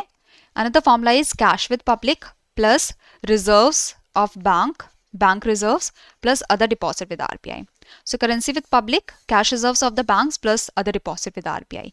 So this is the answer. This is the answer. B is the answer here. Okay. So M0 has two formulas, the currency in circulation, bankers deposit with RBI and other deposit with RBI, or it is currency with public, cash reserves of banks and other deposit with RBI. Okay. Next, if money supply, that is M3, increases by 3000 when high powered money is increasing by 1000, what is the money multiplier? What is the money multiplier? What is the formula of money multiplier? Money multiplier shows that with the increase in high powered money, there is increase in money supply. So if the high powered money is increasing, what is the and with the increase in high powered money, if the money supply is increasing, what is the money multiplier that you have to tell me? What is the money multiplier? So high powered money has increased by 1000 and the money supply has increased by 3000. So money multiplier here is very easy, 3. This is the money multiplier. Okay. So now always remember that whenever we are talking about money supply in India, money supply is taken at M3. Okay, money supply is taken at M3.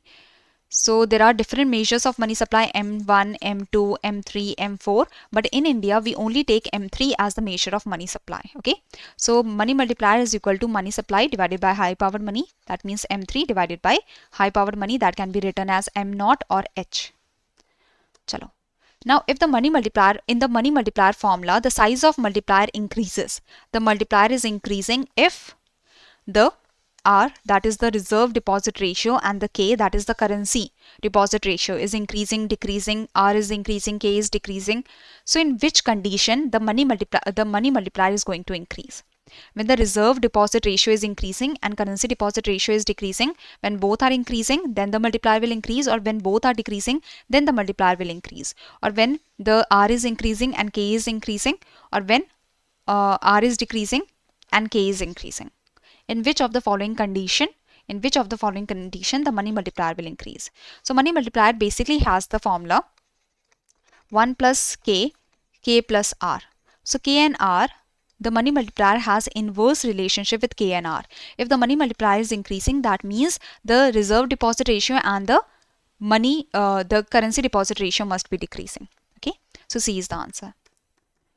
So here you can see that money multiplier has the formula 1 plus k, k plus r.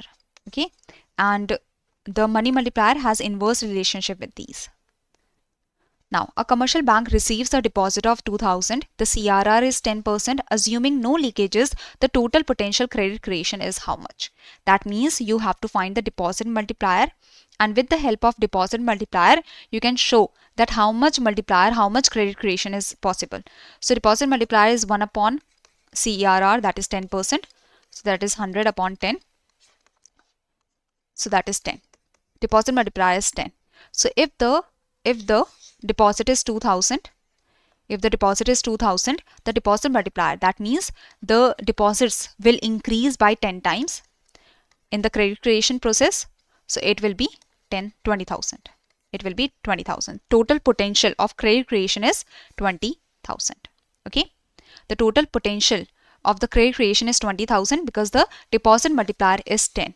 So deposits can increase 10 times. That is the total through the credit creation process. The total potential credit creation is 20,000.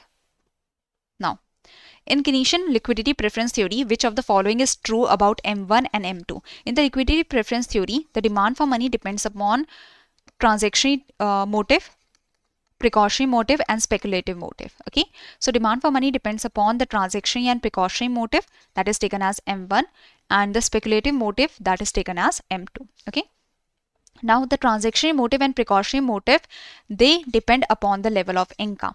They depend upon the level of income. They do not depend upon the rate of interest. While the speculative motive, the M2, it depends upon the rate of interest. So which of the following is true regarding M1 and M2? That you have to answer.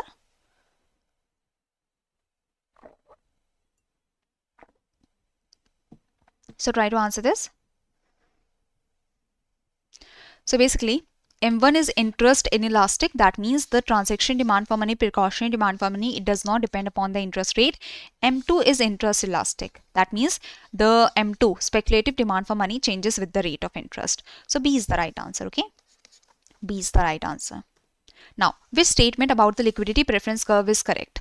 It is upward sloping. Liquidity preference curve, that is demand for money, is upward sloping. It is downward sloping. It is perfectly vertical. It is horizontal at the high rate of interest. Is it horizontal? It shifts downward as income rises. As income is increasing, the demand for money, will it shift downward? No.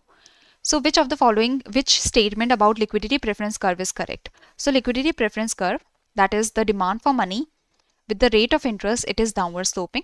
It is downward sloping. Okay, so it is downward sloping to the right. Here you can see the demand for money is downward sloping. And as the demand for money depends upon the level of income and rate of interest. As the level of income rises, the demand for money shifts upwards. Okay. Next is, suppose the money supply is fixed. The money supply is fixed and the demand for money for transactions and precautionary motive increases due to rise in income. So this is your demand for money. And here we have the level of income. Here, when the demand for money is equal to supply for money, here we have the equilibrium rate of interest. Okay. Now, if the level of income is increasing, the people are demanding more money for their transactions, for the precautionary demand and such. Okay, so people are demanding more money. Now what will happen according to Keynes? Interest rate will decrease, money supply increases automatically. Money supply is increasing automatically? No, money supply is constant, right? Interest rate increases, liquidity preference becomes horizontal, equilibrium is unaffected. So basically interest rate is increasing. Interest rate is increasing. So when the demand for money increases, the interest rate increases. Okay, the interest rate is increasing. Which assumption is crucial for Fisher's quantity theory to predict a proportional relationship between money supply and price level? So it is said, as per the Fisher quantity theory, as per Fisher's equation, the money supply and price level are related. If the money supply is increasing, the price level will increase in the same proportion. If the money supply is getting doubled, the price level will get doubled. So which of the following assumption or which of the following things are important for the Fisher quantity theory? Which assumption is important? Yes. So Fisher quantity theory is money supply multiplied by velocity, price level multiplied by transactions. If the money supply is increasing, price level will increase. If the money supply is getting doubled, price level will get doubled if the velocity and transactions are constant. So constant velocity and constant transaction. This is the assumption that is required, or this is the assumption that is taken. So money supply multiplied by velocity is equal to price level multiplied by transactions. So constant velocity and constant transactions are assumed. Price level is a passive factor. If the money supply is increasing, price level will increase in the same proportion. Money is used as a medium of exchange for transactions only. Okay. The Cambridge cash balance approach expresses demand for money as demand for money depends upon what? As per Cambridge cash balance approach. Now the classical assumed that the money is demanded for medium of exchange, while the Cambridge economist assumed that the money is demanded for store of value, Now as per Cambridge economist, the demand for money depends upon, what is the equation here? The demand for money depends upon Cambridge, not classicals. We are talking about Cambridge economist. The demand for money depends upon nominal income. The demand for money depends upon nominal income. The case show that with the change in nominal income, there is change in demand for money. So as per Cambridge cash balance approach, remember that the Cambridge assumed that the people demand the money as a store of value and the demand for money depends upon nominal income. Got it? Nominal income.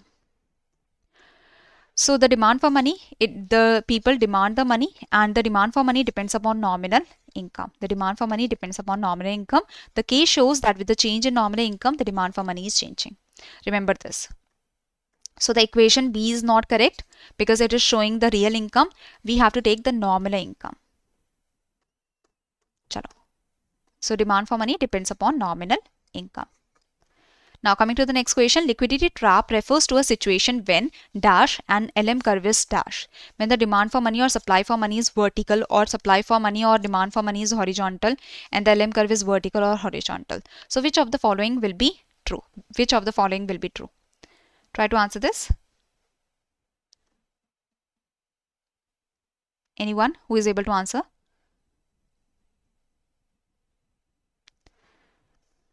So basically, liquidity trap is a situation where at very low rate of interest, when the rate of interest is very, very low, at very low rate of interest, the demand for money becomes perfectly elastic to the rate of interest.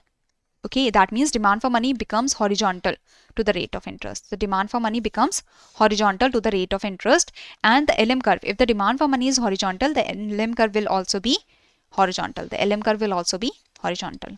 So at very low rate of interest, the demand for money is horizontal and the LM curve is horizontal. LM curve is horizontal means the LM curve is perfectly elastic. It is perfectly elastic. The demand curve is perfectly elastic and the LM curve also becomes horizontal. Chalo.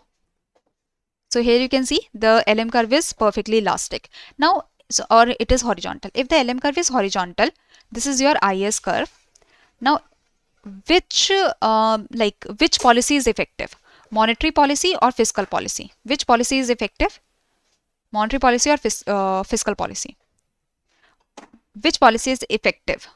Yes, Himanshu. Monetary policy will be ineffective. Monetary policy is ineffective because the rightward or leftward shift cannot happen in the LM curve. Okay, while the fiscal policy is effective, because with the increase in government expenditure, IS curve is shifting rightwards, and with the expansionary fiscal policy, the increase in government expenditure, IS curve will shift rightwards, and there will be increase in level of income. Okay, so fiscal policy is effective and monetary policy is ineffective. Chalo. LM curve shows the combination of dash and dash where the money market is at equilibrium. So LM curve shows the combination of what and what where the money market is at equilibrium. So LM curve shows the combination of investment and saving where the money market is at equilibrium, or investment and interest rate, income and investment, aggregate demand and aggregate supply, income and interest rate. So basically LM curve shows the combination of, this is your LM curve, it shows the combination of which variables where the money market is at equilibrium, where the demand for money is equal to supply for money. Okay, I'm getting the answer. Very good. So LM curve shows the combination of income and interest rate where the money market is at equilibrium. So E is the answer. Okay, the question seems very easy. You should know that the LM curve shows the combination of interest rate and income. But what happens in the exam that you read that, okay, income, and you do not read the options completely, and you might get confused between the similar sounding or similar looking options. So do not get confused between the similar looking options. Always see that, okay, what is the proper answer that should be there. Okay, so answer is E. Do not get confused between the options. Okay, try to find the best possible answer that can be. So here you can see that LM curve shows the combination of rate of interest and level of income where the money market is at equilibrium, where the demand for money is equal to supply for money. Chalo. Now IS curve will be relatively flatter when? The IS curve will be relatively flatter. So IS curve will be relatively flatter when which of the following is true? Investment multiplier is low, investment is interest inelastic, investment multiplier is high, investment is interest elastic. So IS curve will be flatter when the multiplier is high, when investment multiplier is high, and the investment is interest elastic. Investment is changing a lot with the rate of interest. So with the decrease in rate of interest, investment will increase and the income will increase by a lot. Okay. So B is the answer here. IS curve will be relatively flatter when investment demand curve is more elastic to rate of interest. It is interest elastic and the multiplier is high. Now, which of the following will cause a rightward shift of the IS curve? Which of the following will cause a rightward shift? This is the IS curve that shows the combination of rate of interest and level of income where the goods market is at equilibrium. And there will be a rightward shift in IS curve with the increase at the same rate of interest. The level of income will increase, so there will be a rightward shift in IS curve. Increase in interest rate leading to decrease in investment? No, that will not cause a shift in the IS curve. Increase in money supply? No. We are talking about goods market, not money market. Increase in autonomous government expenditure when the government expenditure is increasing. With the increase in government expenditure, the aggregate demand will increase, and with the aggregate demand, with more demand, there will be more production, there will be more output. So at the same rate of interest, there will be more output that will be produced, and so there will be rightward shift in IS curve. So C is the answer. Yes. So basically there is shift in the IS curve. There is shift in the IS curve. The IS curve shift rightwards or leftwards because of autonomous variables. If the autonomous government expenditure is increasing, if the autonomous consumption is increasing, if the autonomous investment is increasing, if the autonomous taxes are decreasing, if the autonomous net exports are increasing, then there will be a rightward shift. Then there will be a rightward shift in IS curve. Otherwise, there will be a leftward shift. Okay. Chalo. LM curve will be steeper when? LM curve will be steeper when which of the following situation is happening? So LM curve is steeper when the income is more elastic, when the demand for money is more elastic to income, and when the demand for money is less elastic to the rate of interest. So basically that you have to find that income elasticity of demand for money is more, the income elasticity of demand for money is more, and the interest elasticity of demand for money is low. So C is the right answer here. Okay. So LM curve will be steeper when demand for money is less elastic to the interest rate, and demand for money is more elastic to the income. Interest elasticity should be low. Income elasticity should be high, not low. So D cannot be the answer. Okay, D cannot be the answer. Got it? Clear? C is the answer. Interest elasticity should be low and income elasticity should be high. Income elasticity should be high. So income elasticity should be high or should be large, and interest elasticity should be low for the steeper LM curve. Chalo. If investment is completely interest inelastic, that means investment is not changing at all with the interest rate. So what will be the shape of the IS curve? The IS curve will be what? If IS curve will be horizontal, vertical, or LM curve will be horizontal or vertical. So the investment, that means we are talking about goods market, we are talking about product market. So if the investment does not depend upon the rate of interest, if the investment is interest inelastic, if the investment is vertical, the IS curve will also be vertical. The IS curve will also be vertical. Okay. In case the IS curve is vertical, which policy is more effective? Fiscal policy or monetary policy? Which policy is more effective?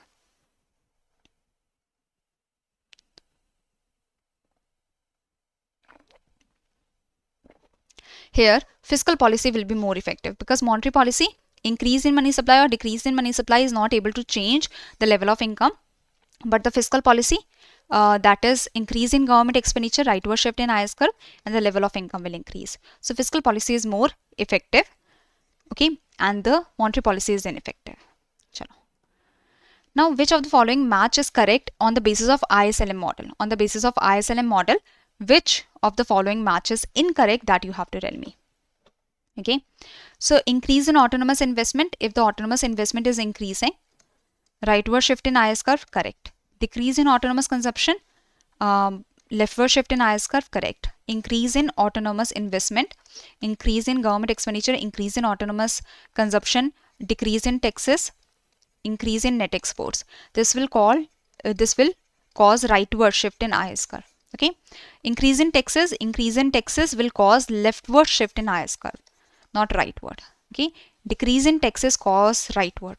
Increase in taxes will cause leftward shift in the IS curve. Increase in demand for money will cause leftward shift in LM curve. Increase in money supply will cause rightward shift in LM curve. Okay, so here you can see that the leftward shift in LM curve can be increase in demand for money because of other factors, or because of decrease in money supply, there can be leftward shift in LM curve. The taxes, if the taxes are increasing, there is leftward shift in IS curve. Now, coming to a application based question, so try to answer this question. In economy C, money demand depends only on income and not on rate of interest. So in the economy C, the demand for money depends only on income and not on rate of interest, resulting, so demand for money does not depend upon the rate of interest. The demand for money does not depend upon the rate of interest. Whatever is the rate of interest, the demand for money is not changing. So if the demand for money is vertical, the LM curve is vertical. If the LM curve is vertical, and this is your IS curve, suppose the government increases the expenditure, the government is increasing the government expenditure, IS curve is shifting rightwards. What will be the outcome? Which of the following is the most accurate outcome that will happen? What is the most accurate outcome of the increase in government expenditure? Which of the following is true? That you have to tell me. National income and interest rate both will increase. Here, if the rightward shift is happening in the IS curve, is there increase in national income? National income, is it able to increase?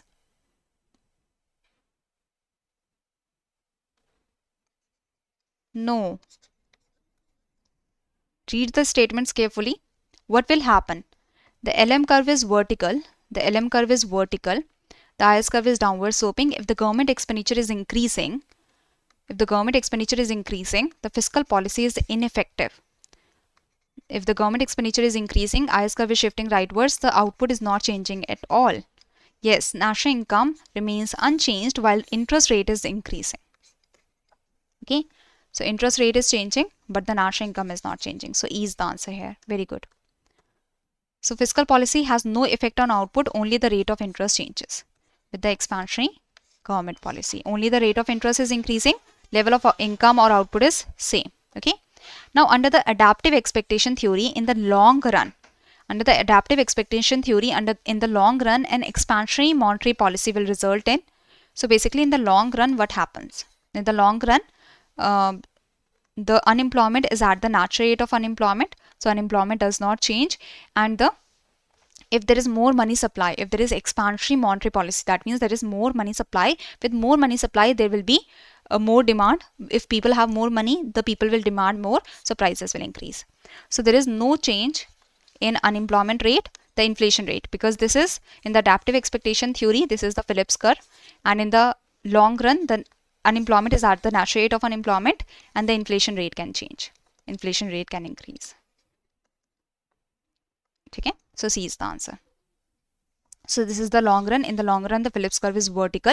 As per the adaptive expectation theory, there is no trade-off between the unemployment and inflation rate in the long run. In the short run, there can be there can be trade-off between unemployment and inflation rate. In the short run, when the inflation rate is increasing, unemployment can decrease. Okay? Now, dash can lead to the condition of cost push inflation leading to stagflation. So what can lead to a condition of cost push inflation?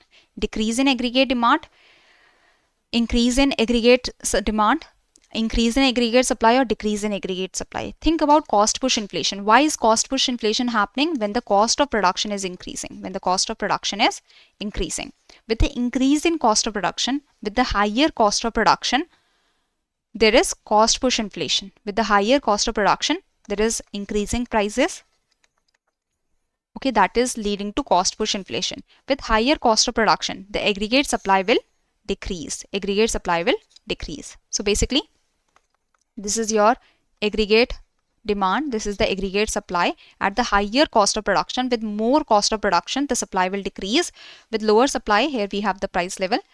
Here we have the output. So output is decreasing, and prices are increasing. Prices are increasing, output is decreasing. So this is stagflation. Inflation is coming, prices are rapidly increasing, inflation is happening, and the output is decreasing. So this is stagflation. So cost push inflation happens because of decrease in aggregate supply.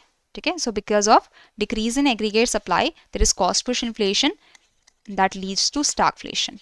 Because prices are increasing, output is decreasing. Okay. Now, which of the following best distinguishes disinflation and deflation? That you have to tell me. That what is the basic difference between disinflation and deflation? So disinflation basically means that there is positive inflation. Disinflation means that there is positive inflation, but the inflation rate is decreasing. That means inflation is happening at a lesser rate. Deflation means that there is negative inflation. There is negative inflation. So disinflation means inflation is positive but declining, whereas deflation means inflation is negative. So here the right answer is C. Very good. Let's go a little faster now. Which of the following situations best represent the Keynesian demand pull inflation? Demand pull inflation happens because of increase in oil prices? No, this will increase the cost. Cost push inflation will happen. Currency depreciation increasing import prices. Import prices are increasing, so cost push inflation is increasing because raw material machinery cost is increasing. Expansion in aggregate demand. So demand pull inflation happens when aggregate demand is increasing. When aggregate demand is increasing. So expansion in aggregate demand when spare capacity exists. So aggregate demand is increasing, aggregate supply is less. Okay. So demand pull inflation happens when the demand is increasing. So C is the answer. Increase in wages, this will cause cost push inflation. Okay. So C is the answer. Increase in aggregate demand. So demand pull inflation happens because of aggregate demand, because of increase in aggregate demand. Now, next is, so because of increase in aggregate demand, because the demand is increasing, that's why there is inflation, demand pull inflation. Now, Phillips curve, the collapse of the Phillips curve during the 1970s because the oil prices were increasing. With the increase in oil prices, the cost of production was increasing. Because the transportation cost was increasing and the cost of production was increasing. Okay, cost of production was increasing. So at that time, the prices were rising, the inflation was rising, and similarly, there was output that was decreasing because in the cost push inflation, the output decreases. Output was decreasing. With the decreasing output, there was stagflation that was coming. Output is decreasing, so unemployment rate was increasing. Inflation rate was increasing, unemployment rate was increasing. Okay, so here in the Phillips curve, the collapse in the Phillips curve, it challenged the assumption that there exists a stable trade-off between inflation and unemployment. Okay, so there is no stable. So it was assumed that there is a stable trade-off between inflation and unemployment. Whenever the inflation rate is increasing, the unemployment rate will decrease. Inflation rate is increasing, unemployment rate will decrease. So this was assumed that inflation rate is increasing, unemployment rate is decreasing. But in the 1970s, the inflation rate was increasing, unemployment rate was also increasing simultaneously. So in this situation, in the 1970s, it was recognized that there is no stable trade-off between inflation and unemployment rate. If the inflation rate is increasing, unemployment rate can also increase. So this assumption was broken. So here you can see that with the prices of oil increasing, with the cost push inflation happening, with the cost push inflation, the aggregate supply will decrease, the prices are increasing, and inflation rate is increasing, and with that output is decreasing. So unemployment rate is also increasing. Inflation rate is increasing. Inflation rate can increase, and unemployment rate is also increasing. Okay. So this is the idea. Now, so this kind of cost push inflation, the cost push inflation or the stagflation, where the inflation rate is increasing, unemployment rate is increasing, it causes rightward shift in the Phillips curve. It causes rightward shift in Phillips curve, where the cost push inflation is happening. Cost is increasing, supply is decreasing, stagflation is happening. Inflation rate is increasing, unemployment rate is also increasing. So then there is rightward shift in Phillips curve. Okay. Which of the following phases of business cycle is characterized by overheating of the economy? Economy is overheating. Why not A? Inflation is always a monetary phenomenon, and increase in inflation lead to decrease in unemployment. So this is the basics now. This is the Phillips curve, that increase in inflation is decreasing the unemployment. But in the 1970s, the Phillips curve broke down. With the increase in inflation, unemployment rate was also increasing. It was not decreasing. The inflation, with the increase in inflation, unemployment rate was decreasing. Okay. Got it? So this is wrong.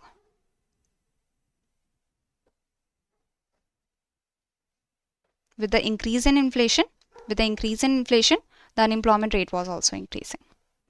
Now, which of the following phases of the business cycle is characterized by overheating of the economy? When the economy is heating.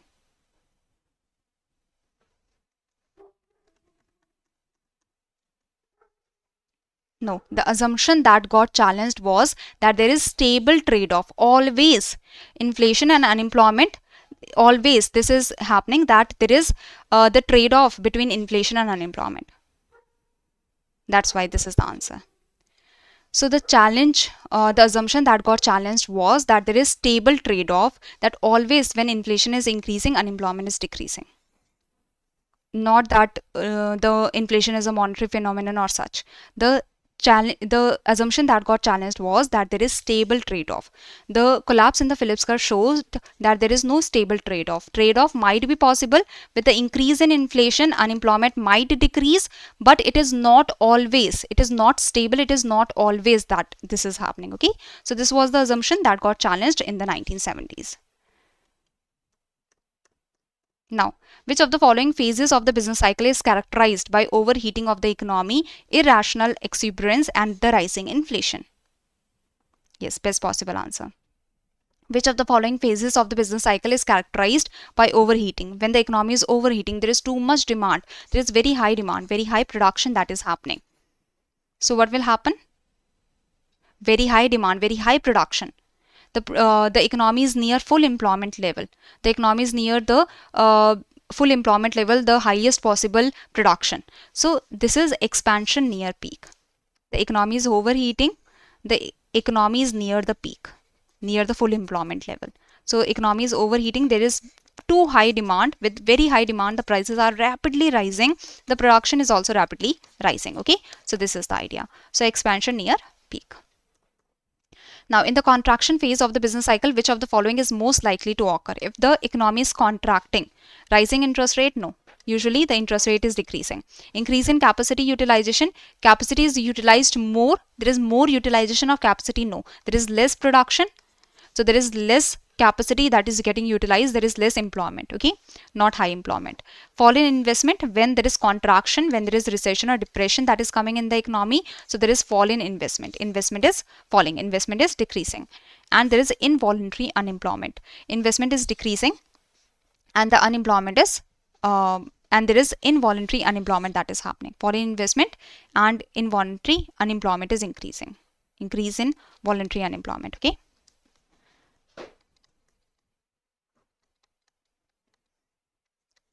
Increase in durable goods demand and investment? No. Durable good demand, it decreases because during contraction we demand less of the durable goods and there is less investment that happens. Expansion of credit? No.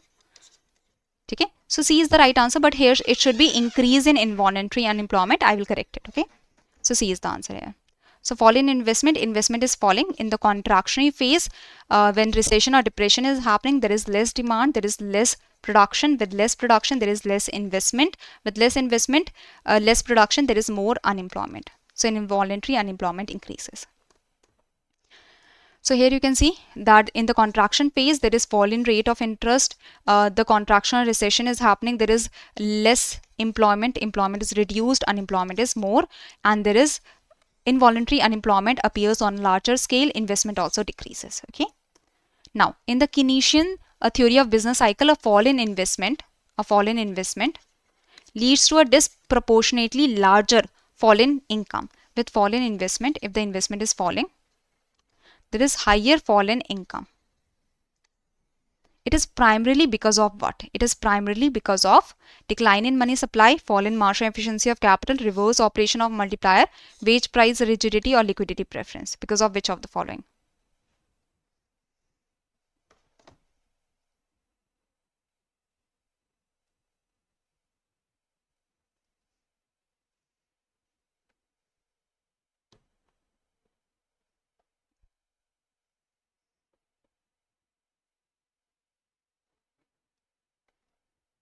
Okay, reverse operation of multiplier, absolutely correct. With the fall in investment, if the investment is decreasing, there is higher decrease in income. There is higher decrease in income. This is because of multiplier effect. This is because of multiplier effect. Okay, so this is correct.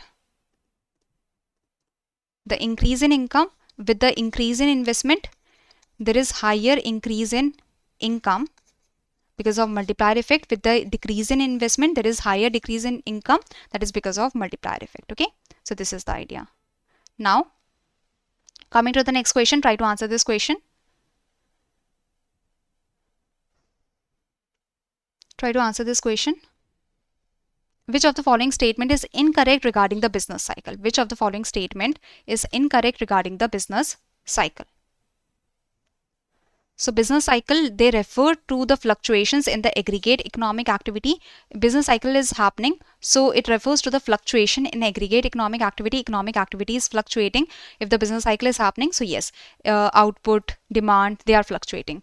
Peak is the highest level of economic activity, correct? Peak is the highest level of economic activity that is happening in the economy. Recession, depression, both are the contraction phase where the economy is contracting, correct? In the contraction, there is recession. If the recession deepens, that is depression. Okay, so that is correct. Next is business cycles are recurrent in nature but not periodical. So this is also correct, that business cycles are recurrent. They keep on happening like time after time or period after period, but they are not periodical. They do not have the same time period. Okay, so business cycles are recurrent. They keep on happening in an economy, but they are not periodical in nature. Business cycle is symmetrical in all phases. No, they are not symmetrical. They do not have the same time period. The boom or the expansion and the contraction, they do not have the same time period. Expansion might be longer than the contraction, or the contraction might be longer than the expansion. So they are not symmetrical in nature. So E is the right answer here. Okay, I hope this is clear. The E is the right answer. Yes, very good. Now, according to Schumpeter's theory, the transition from prosperity to recession occurs mainly due to which of the following? If this, as per the Schumpeter theory, the transition from prosperity or there is business cycle, that is because of which of the following? Which of the following? Sudden withdrawal of government spending, exhaustion of innovation, increase in wage rates, fall in population growth, increase in speculative demand for money. Which of the following reason? Because of which of the following reason there is the business cycle that happens, or there is the transition that is happening? So basically, as per Schumpeter theory, there is business cycle because of innovations. And if we are moving from prosperity to recession or contraction, that is because of exhaustion of innovation. So when there is an innovation that is coming up, there is prosperity in the economy.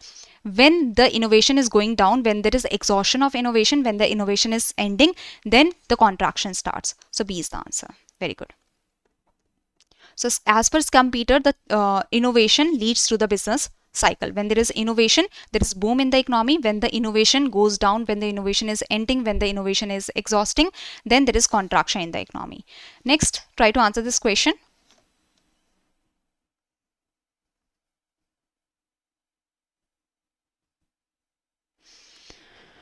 Which of the following best describes a revenue receipt of the Government of India? Which of the following best describes a revenue receipt of the Government of India?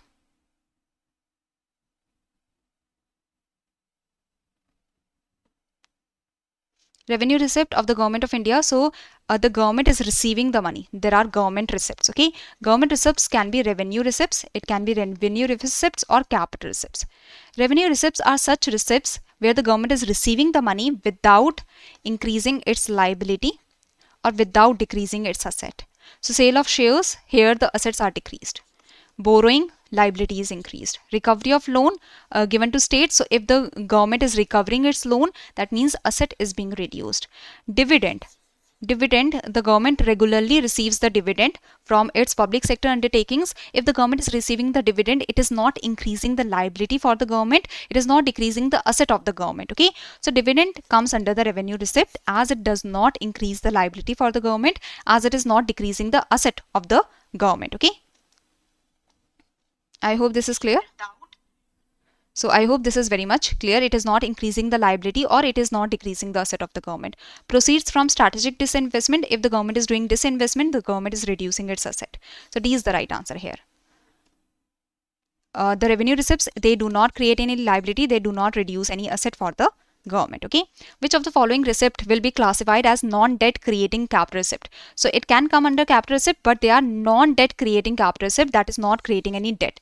So capital receipts are such receipts of the government where the government is receiving the money without the government is receiving the money by creating some liability. The government is receiving the money by creating liability or by reducing its asset. So market borrowing, it comes under creation of liability. So it comes under debt creating capital receipt. Okay, so capital receipts are such receipts where the government is receiving the money by creating the liability. By creating the liability, that is, it comes under debt creation, or by decreasing its asset, that comes under non-debt creating capital receipt. Okay, market borrowing, it is creating liability for the government because the government will have to return the money. Loans from the World Bank, the government will have to return the money, so it is a liability. Treasury bills, it is another form of government bonds, or government is receiving the money by taking the loans, so the government will have to return the money. Special securities, so it can also create liability for the government. Recovery of loan, here the government is recovering the loan, that means the government is decreasing its asset. The government had given loan on which the government was earning interest. Now the government has recovered the loan, the government will not earn interest now, so this has reduced the asset, and it comes under non-debt creating capital receipt. The government is receiving the money by non-debt. Okay, so E is the answer here. Very good. Now, which of the following expenditures is correctly classified as revenue expenditure? Which of the following expenditure comes under revenue expenditure? So try to answer this question. The government is spending the money on the day-to-day basis. The government is spending the money for the operations, or for the regular operations of the government. So for the regular operations, which is not creating any asset, it is not creating any asset, it is not decreasing any liability for the government. It is not creating any asset, it is not decreasing any liability for the government. So government is spending the money without creating any asset, without decreasing the liability. Construction of highways, asset is getting created. Capital infusion, asset like capital is being infused, machinery is being provided, factories are being provided. So this is also increasing the asset. Repayment of principal, this is decreasing the liability. Interest payments, so this is not decreasing any liability, any loan for the government, this is not creating any asset. So D is the right answer, that it is not, this is the revenue expenditure, that is the regular expenditure of the government, which is not creating any asset, which is not decreasing any liability. So here the D is the right answer. Okay, so such kind of expenditure, revenue expenditure, is such kind of expenditure that do not create any asset for the government. Government is spending the money without creating any asset, without decreasing its liability. Okay, so here the answer is D. Here the answer is D. Now, which of the following fiscal situations is considered most desirable for long-term economic growth? For long-term economic growth. So read the statements and try to answer the question. Give me 1 minute, okay? I need to bring some water. Just give me 1 minute. Till then, answer the question.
Okay, I hope I am clearly audible now.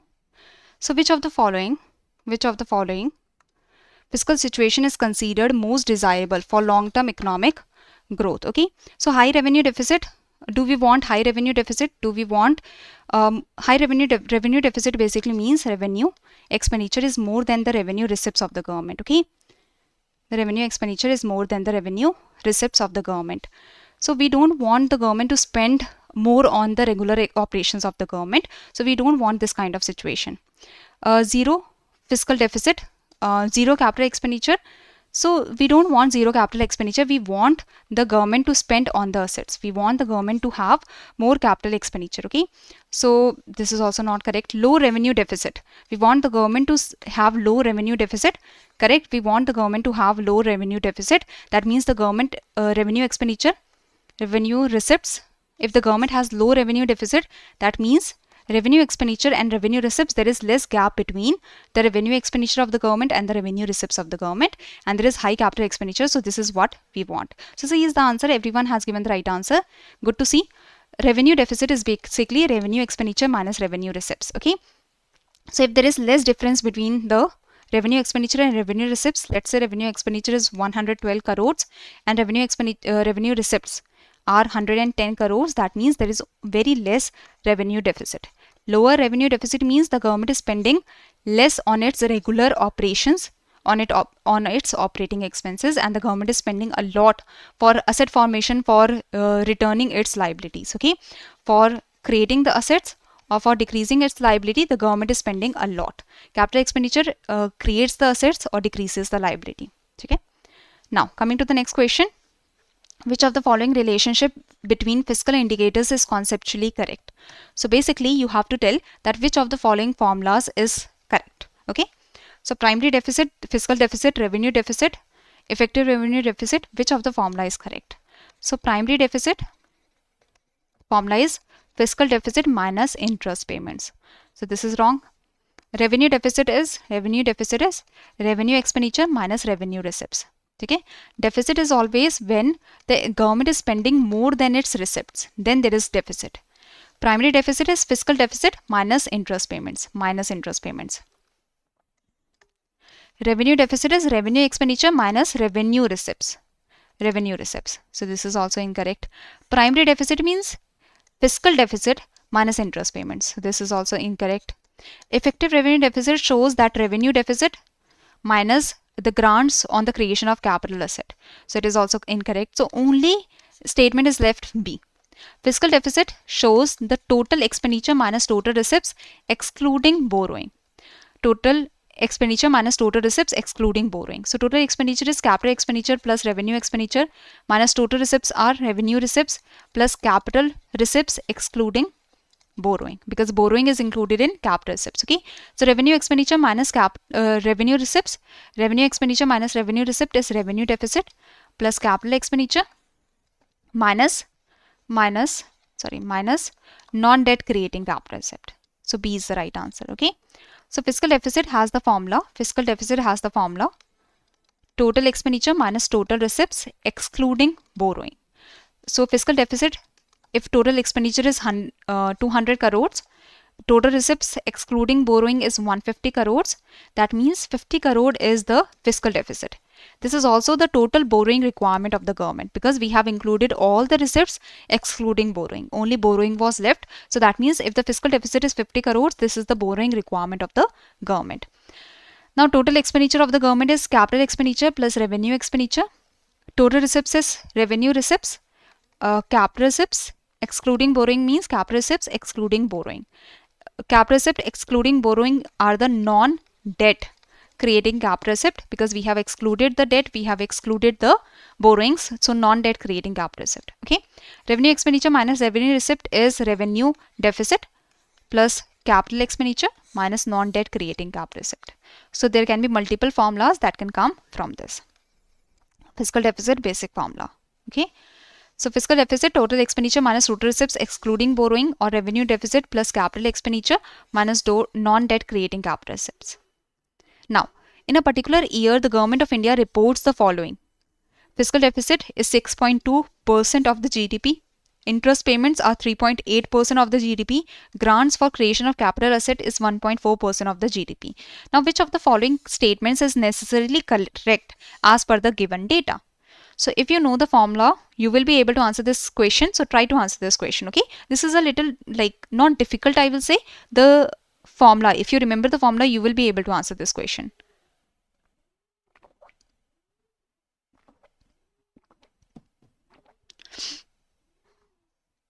So basically, revenue deficit, revenue receipts, revenue expenditure minus revenue receipts, both are not given. So we cannot find this. Effective revenue deficit is not given. So we cannot find it. Capital expenditure not given. Revenue deficit, again, revenue expenditure and revenue receipts are not given. So directly without calculating, we can say, okay, primary deficit can be calculated. So primary deficit can be calculated as we have fiscal deficit minus interest payments. Fiscal deficit minus interest payments, 6.2 minus 3.8. So that is 2.4% of the GDP. So B is the answer. So the question might seem difficult, but if you know the formula, you just have to put the values in the formula, that's it. Okay. So the question might seem difficult, but it is not very difficult. Here also, if you find it very hard to remember the formula of the fiscal deficit, remember that if you know about the elimination method, use the elimination method. In such kind of questions where it is hard to find the answer, use the elimination method, that okay, this though cannot be possible because we need revenue deficit. This is also not possible because here should be fiscal deficit. Okay, so try to have the elimination method. Chalo. Now coming to the next question, which of the following correctly represents the interest rate corridor under the liquidity adjustment facility framework in India? So liquidity adjustment facility, in this, the interest rate corridor, we have the repo rate, the SDF rate and the MSF rate. Now which rate is the floor rate? Which rate is the floor rate? So SDF rate is the floor rate. It is the lowest rate in the interest rate corridor.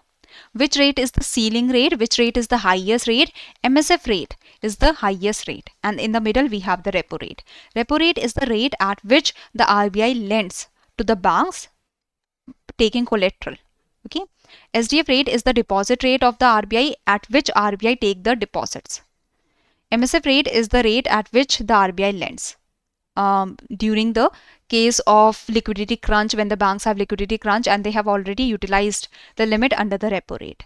So at the ceiling we have MSF rate, in the middle we have repo rate, in the bottom we have SDF rate. Now tell me that which is like the SDF rate is lower than the repo rate by how much and the MSF rate is higher than the repo rate by how much? What is the difference in the rates? The SDF rate is lower than the repo rate by how much and the MSF rate is higher than the repo rate by how much? By, very good, by 0.25%. So SDF rate is lower than the repo rate by 0.25% and the MSF rate is higher than the repo rate by 0.25%. Very good. That is also known as 25 basis points. So this is the liquidity adjustment facility. The RBI can provide the liquidity. RBI can provide the liquidity by lending the money to the banks under the repo rate or under the MSF rate. Okay, RBI can lend to the banks, inject the liquidity in the economy. RBI can take the deposits under the SDF facility, under the standing deposit facility. RBI can take the deposits. So RBI can absorb the liquidity from the banks. RBI can absorb the liquidity from the banks.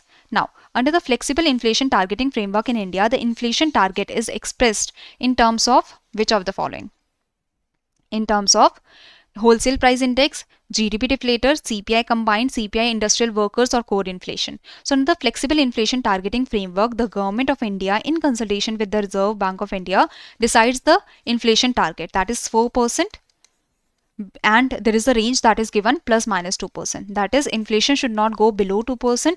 Inflation should not go above 6%. This is the lower tolerance level. This is the upper tolerance level. So this flexible inflation targeting means inflation target is 4% within the range of plus minus 2%. So this flexible inflation targeting framework, in this, the inflation target is expressed in terms of CPI combined. That is the consumer price index, that is the inflation that is affecting the consumers. The inflation, we have to control that inflation that is affecting the consumers, and combined means that for the whole of the country, rural areas as well as urban areas. Okay. So basically, the present inflation target is 4% plus minus 2% for the period of April 2021 to March 2026. And this inflation target is in terms of CPI inflation combined. That means the inflation that is affecting the consumers that we have to control.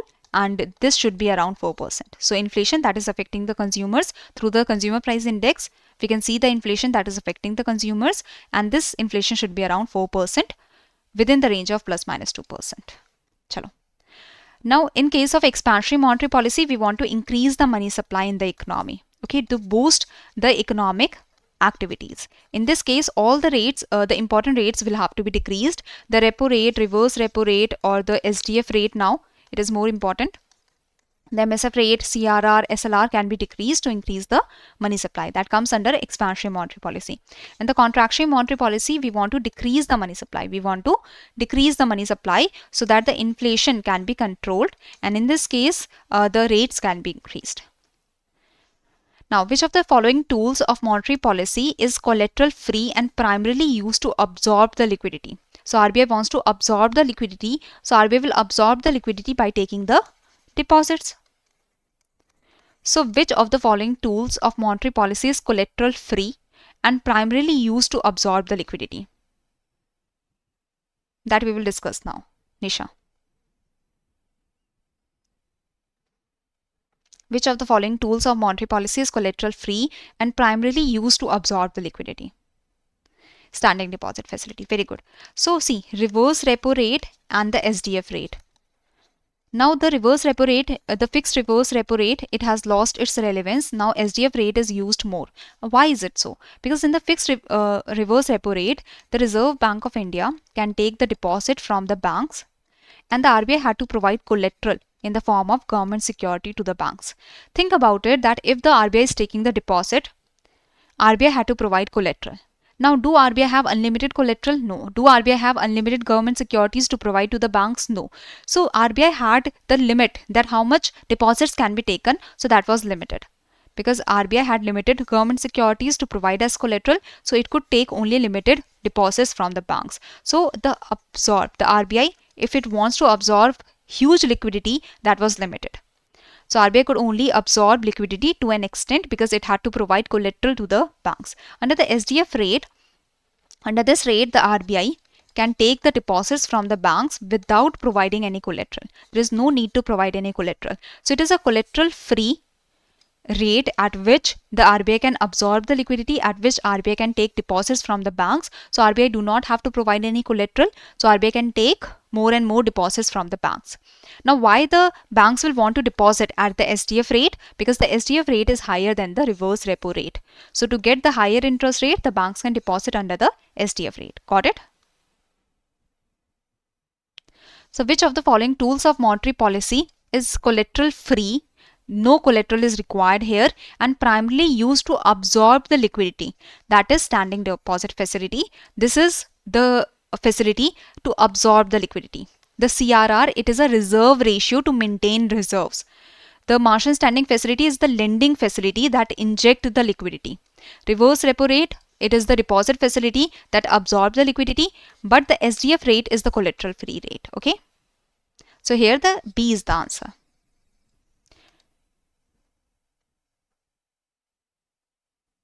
Yes, reverse repo rate is used, but it is redundant. It is not used much in comparison to the SDF rate. Okay, so this is the idea. Any confusion, anyone? Any confusion? So basically, which of the following tools of monetary policy is collateral free? So SDF is collateral free and it is used to absorb the liquidity by the RBI. To take the money from the banks, to take the deposits from the banks. So it is absorbing the liquidity. So this is the idea that standing deposit facility, it absorbs the liquidity without any collateral. CRR is considered a direct quantitative instrument because CRR is the reserve ratio. If the RBI has decided to increase the reserves, the banks will have to maintain more reserves with themselves. So it does not depend upon the willingness of the banks. If RBI is increasing the CRR or if RBI is increasing the SLR, the banks will have to maintain more reserves. The banks will have to maintain more reserves. CRR, the bank will have to maintain more reserves with the RBI. in cash. If RBI is increasing SLR, the banks will have to maintain more reserves with themselves. Okay. So if the banks are maintaining more reserves, the bank will be left with less money to lend. So it will decrease the money supply in the economy. While in the case of repo rate, with the increase in repo rate, the interest rate, the banks will slowly increase the interest rate. It takes time. The monetary transmission takes time. So that's why CRR and SLR, the reserve ratios, are considered direct quantitative instrument. They are considered direct tools, while the repo rate is considered indirect in nature. Okay, because it takes time. With the increase in repo rate, it takes time for the interest rate to increase by the banks. Okay, so this is the idea. Now, which of the following is not a function of Monetary Policy Committee? Try to answer this question. Try to answer this question. Which of the following is not a function of the Monetary Policy Committee? Fixing the policy repo rate. So, Monetary Policy Committee has the responsibility. The Monetary Policy Committee has the responsibility to fix the policy repo rate. Okay. So, it is the Monetary Policy Committee that fix the repo rate, that changes the repo rate, and with the repo rate, the SDF rate and the MSF rate also gets changed. So this is correct. This is a function of the Monetary Policy Committee. Anchoring the inflation expectations. So Monetary Policy Committee has the task to maintain the inflation in the country, and the Monetary Policy Committee also tries to anchor the inflation expectations so that the inflation expectations are not very much in the economy. Correct. It supports the growth while targeting inflation. So Monetary Policy Committee has the main objective to maintain the price stability while keeping in mind the objective of growth. So yes, it supports the growth while targeting inflation. Voting on monetary policy decisions. Monetary Policy Committee meets and it votes on the monetary policy decisions. It does not manage day-to-day liquidity, because Monetary Policy Committee, it meets once every 2 months. So it do not maintain, or it do not manage the day-to-day liquidity. The day-to-day liquidity is managed by Monetary Policy Department. It is managed by a department. It is not managed by Monetary Policy Committee.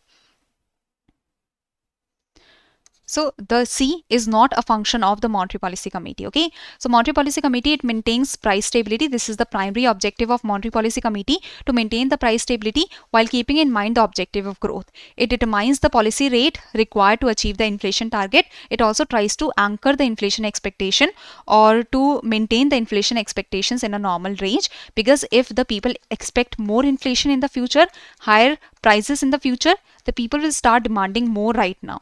With more demand right now, with very huge demand right now, the prices might start increasing and the inflation might come in the economy. So the MPC has to anchor the inflation expectation so that the inflation expectation is not too much in the economy. Okay. Now Monetary Policy Committee, it has the responsibility to meet at least 4 times in a year. So Monetary Policy Committee has 6 members. 3 members are from the Reserve Bank of India, while the 3 members are nominated by the Government of India. The chairperson of the Monetary Policy Committee is the RBI Governor. Okay. 4 members should be present. Out of the 6 members, 4 members should be present in the meeting for the meeting to be conducted of the Monetary Policy Committee, and the committee has to meet at least 4 times in a year. Okay. Now coming to the next question, open market operations can absorb or infuse liquidity in the economy, just like the liquidity adjustment facility. Just like the liquidity adjustment facility of the repo rate, SDF rate and the MSF rate, the open market operations that are... Okay, so I hope it is fine now.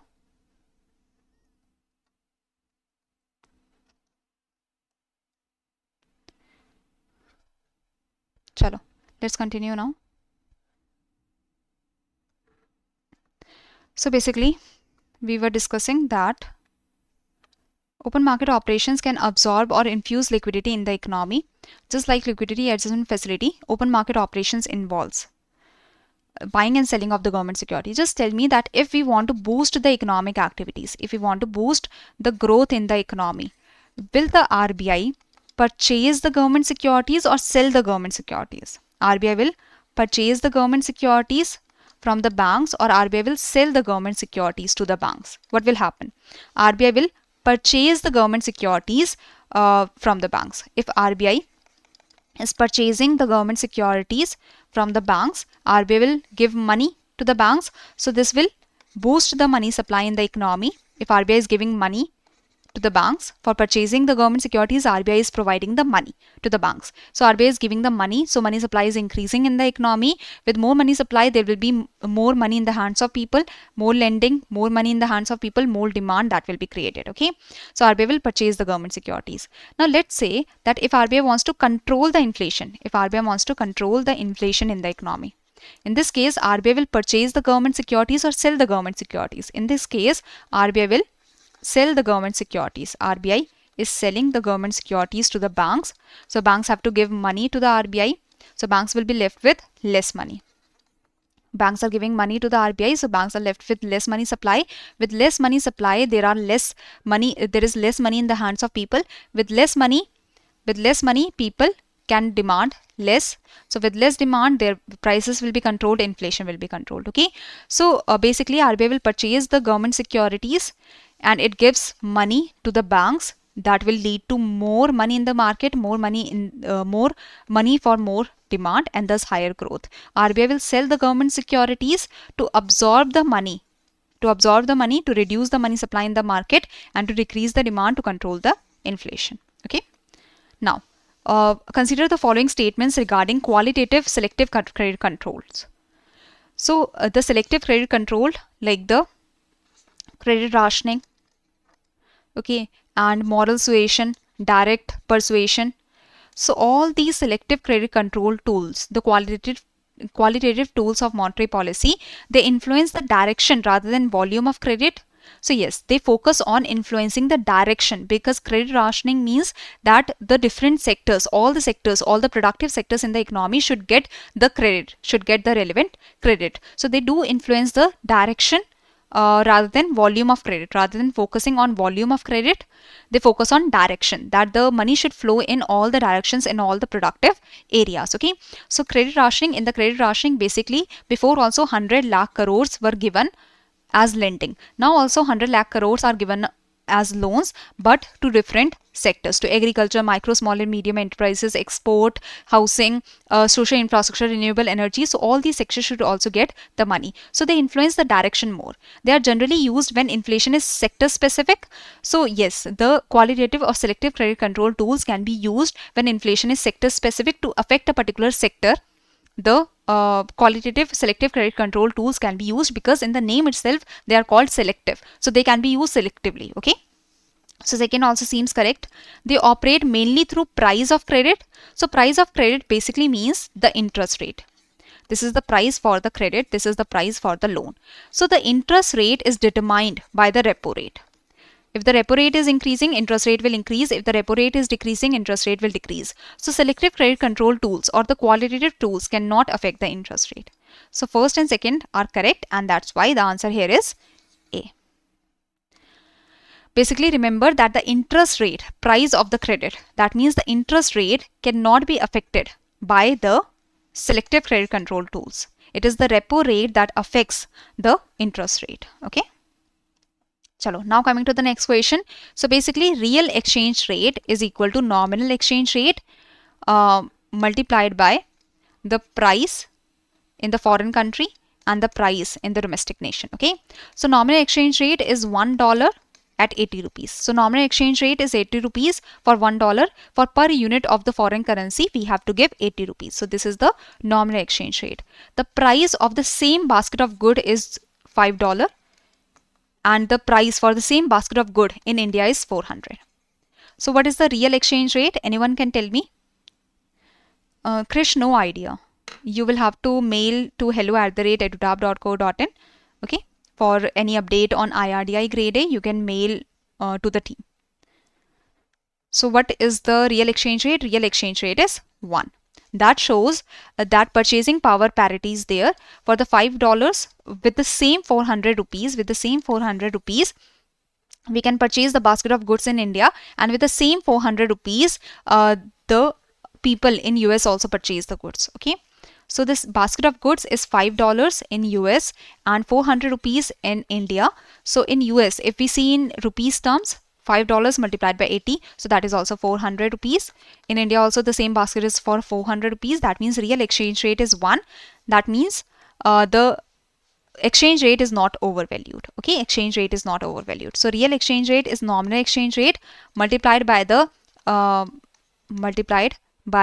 basket of goods in the foreign country and the basket of goods in the domestic country. Okay, so 400, we can get the same basket of goods for 400 in US, we can get the same basket of goods for 400 in India. So real exchange rate is 1. That shows that the purchasing power parity holds and the exchange rate is not overvalued. Now, banks must keep a fraction of their deposits in the form of legal reserves, which is known as which of the following? So basically under the CRR, this is a percentage of the deposits that the banks have to keep with RBI in the form of cash as reserves.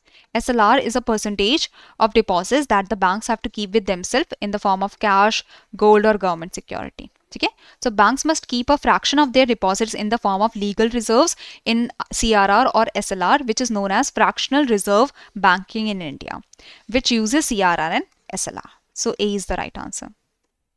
Now, which of the following transactions would be recorded in India's current account in balance of payment? In balance of payment, we have the current account and we have the capital account. We have the current account and we have the capital account. So basically, which of the following transactions would be recorded in India's current account?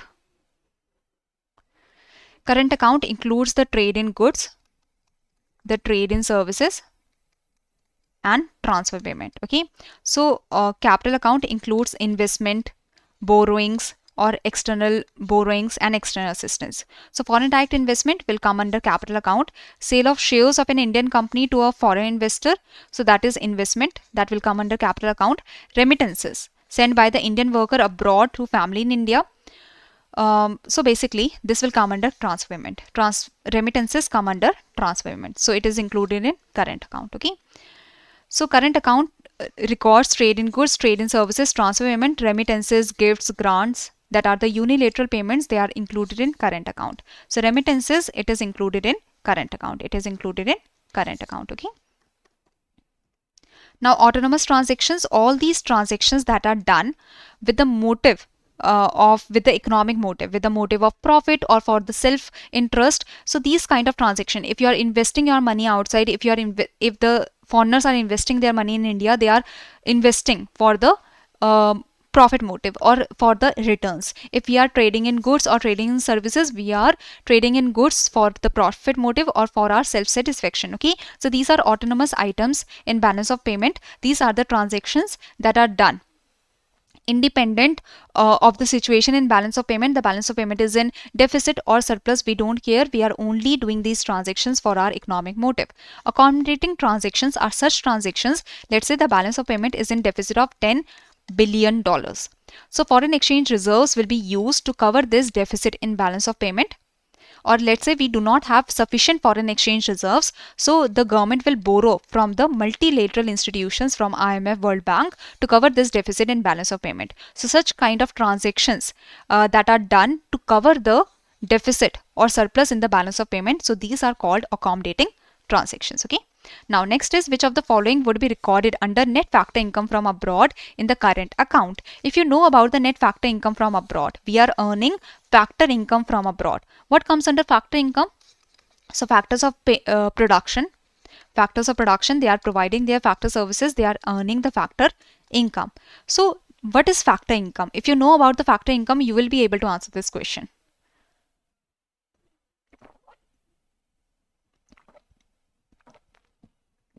Very good. Chandan, very good. So basically factors of production means, let's say you are providing your labor, land, capital, entrepreneurship. For the land that you are providing, you are getting rent. For the labor that you are providing, you are getting wages. For the capital, you are getting interest. For the entrepreneurship, you are getting profit. So this is factor income. The rent, wages, interest or profit. This is factor income from abroad. For your services, for your factor services that are included in trade in services, in the trade in services, in the current account, we have factor services and non-factor services. For the factor services, you are getting factor income, rent, wages, interest, profit. This is included. So wages earned by the resident Indian engineers working in UAE for 2 months, 3 months, for a short period of time. The resident Indian engineers, they are working in UAE, so they are earning the wages, that is included in the net factor income from abroad. Net factor income from abroad. Okay, so the factors of production of our country, they are earning the factor income from abroad. Okay, so this is included in the current account in the trade and services. So in the trade and services, there is the non-factor income, that is for shipping, for banking, for insurance, for tourism. We are earning the factor income. That is non-factor income that we are earning. We are earning the non-factor income.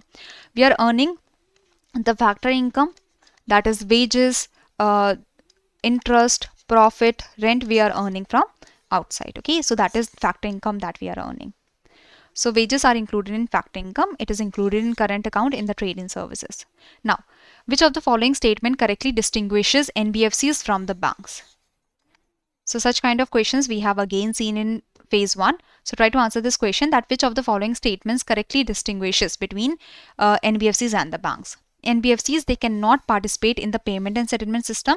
Absolutely correct. The NBFCs, they cannot participate in the payment and settlement system because the NBFCs, they cannot accept the demand deposits. The deposits that can be withdrawn on demand. So NBFCs, they cannot accept the demand deposits. So they cannot participate in the payment and settlement system because they cannot accept the demand deposits. And NBFCs deposits are not insured by the DICGC, the Deposit Insurance and Credit Guarantee Corporation. It does not insure the deposits of the NBFCs. So first is correct, third is correct. Second is wrong. NBFCs require a banking license. No. Fourth is also incorrect. So first and 3, they are correct, and that's why the right answer is anyone? C. 1, 2 and 3? No, 1 and 3. NBFCs can accept demand deposit? No, NBFCs cannot accept demand deposits. Okay, so D is the right answer, 1 and 3. NBFCs do not require a banking license to operate. Okay.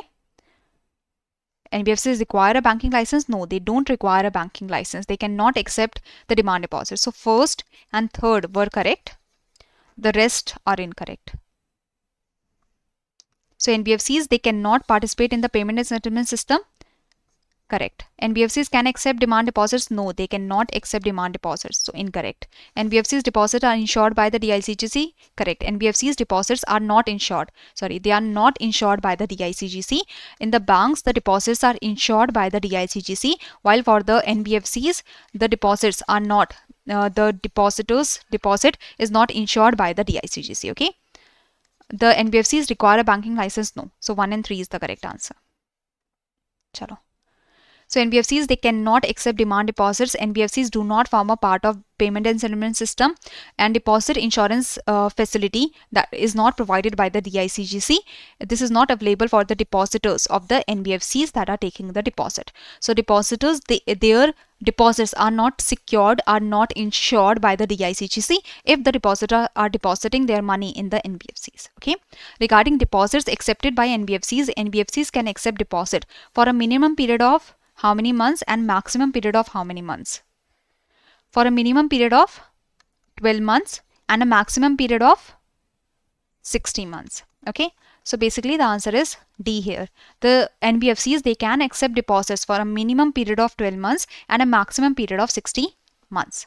So here you can see that NBFCs are allowed to accept or renew public deposits which are repayable after a period of 12 months but not later than 60 months. So basically the NBFCs, they cannot take demand deposits that can be withdrawn on demand, that can be withdrawn whenever the people want, but the NBFCs, they can take the time deposits, fixed deposit or the recurring deposit in the form that the deposit should be for minimum 12 months and maximum 60 months. Okay.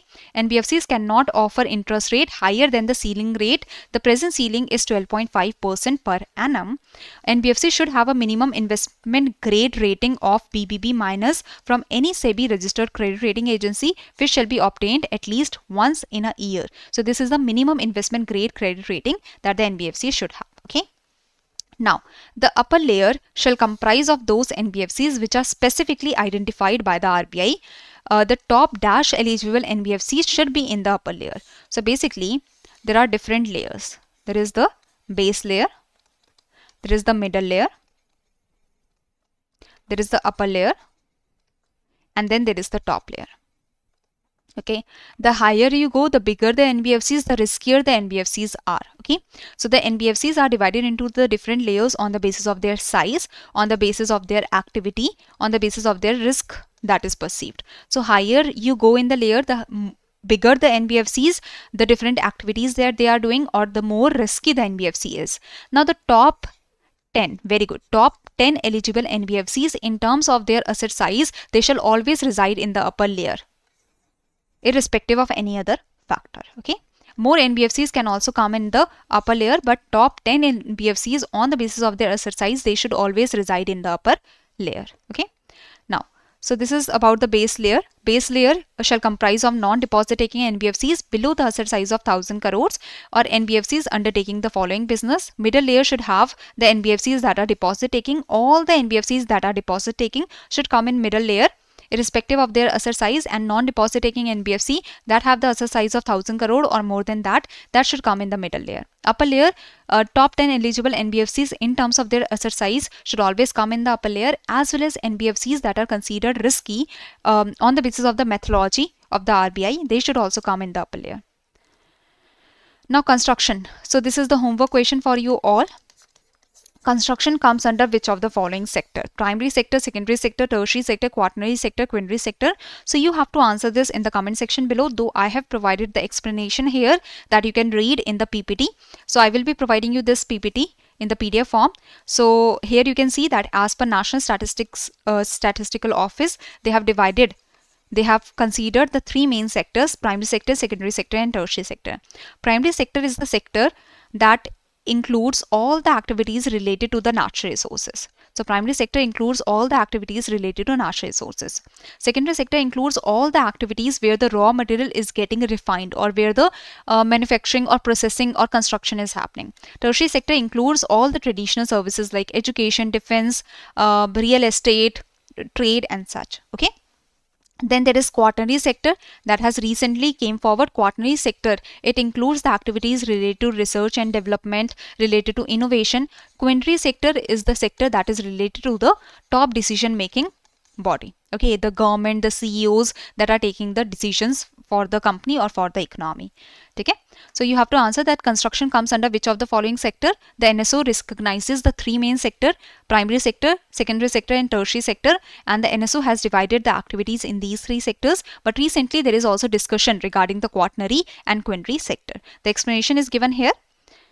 Okay, no, Nikhil, primary is not the correct answer. So just tell me in the comment section that what is the right answer. Okay, and this is it for today. Thank you very much for joining the session. I hope you enjoyed the session. I hope you will revise the questions in a better manner, and like I have given you the 100 MCQs, 100 questions, and the explanation has been provided to you so that you can also revise in a faster manner through this PPT. Okay, so do use this PPT. You will get this PPT in the Telegram channel of EduTap by tomorrow. Within 24 hours you will get the PPT in the Telegram channel of EduTap. Okay, so this is it. Any confusion anyone has, any question anyone has before I close the session? Any question anyone?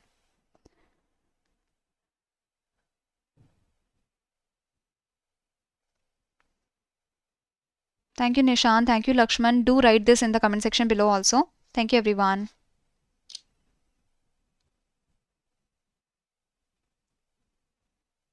Okay, thank you, everyone. If there is no confusion, then thank you, everyone. Do tell me in the comment section below that what is the right answer of the 101st question. Okay.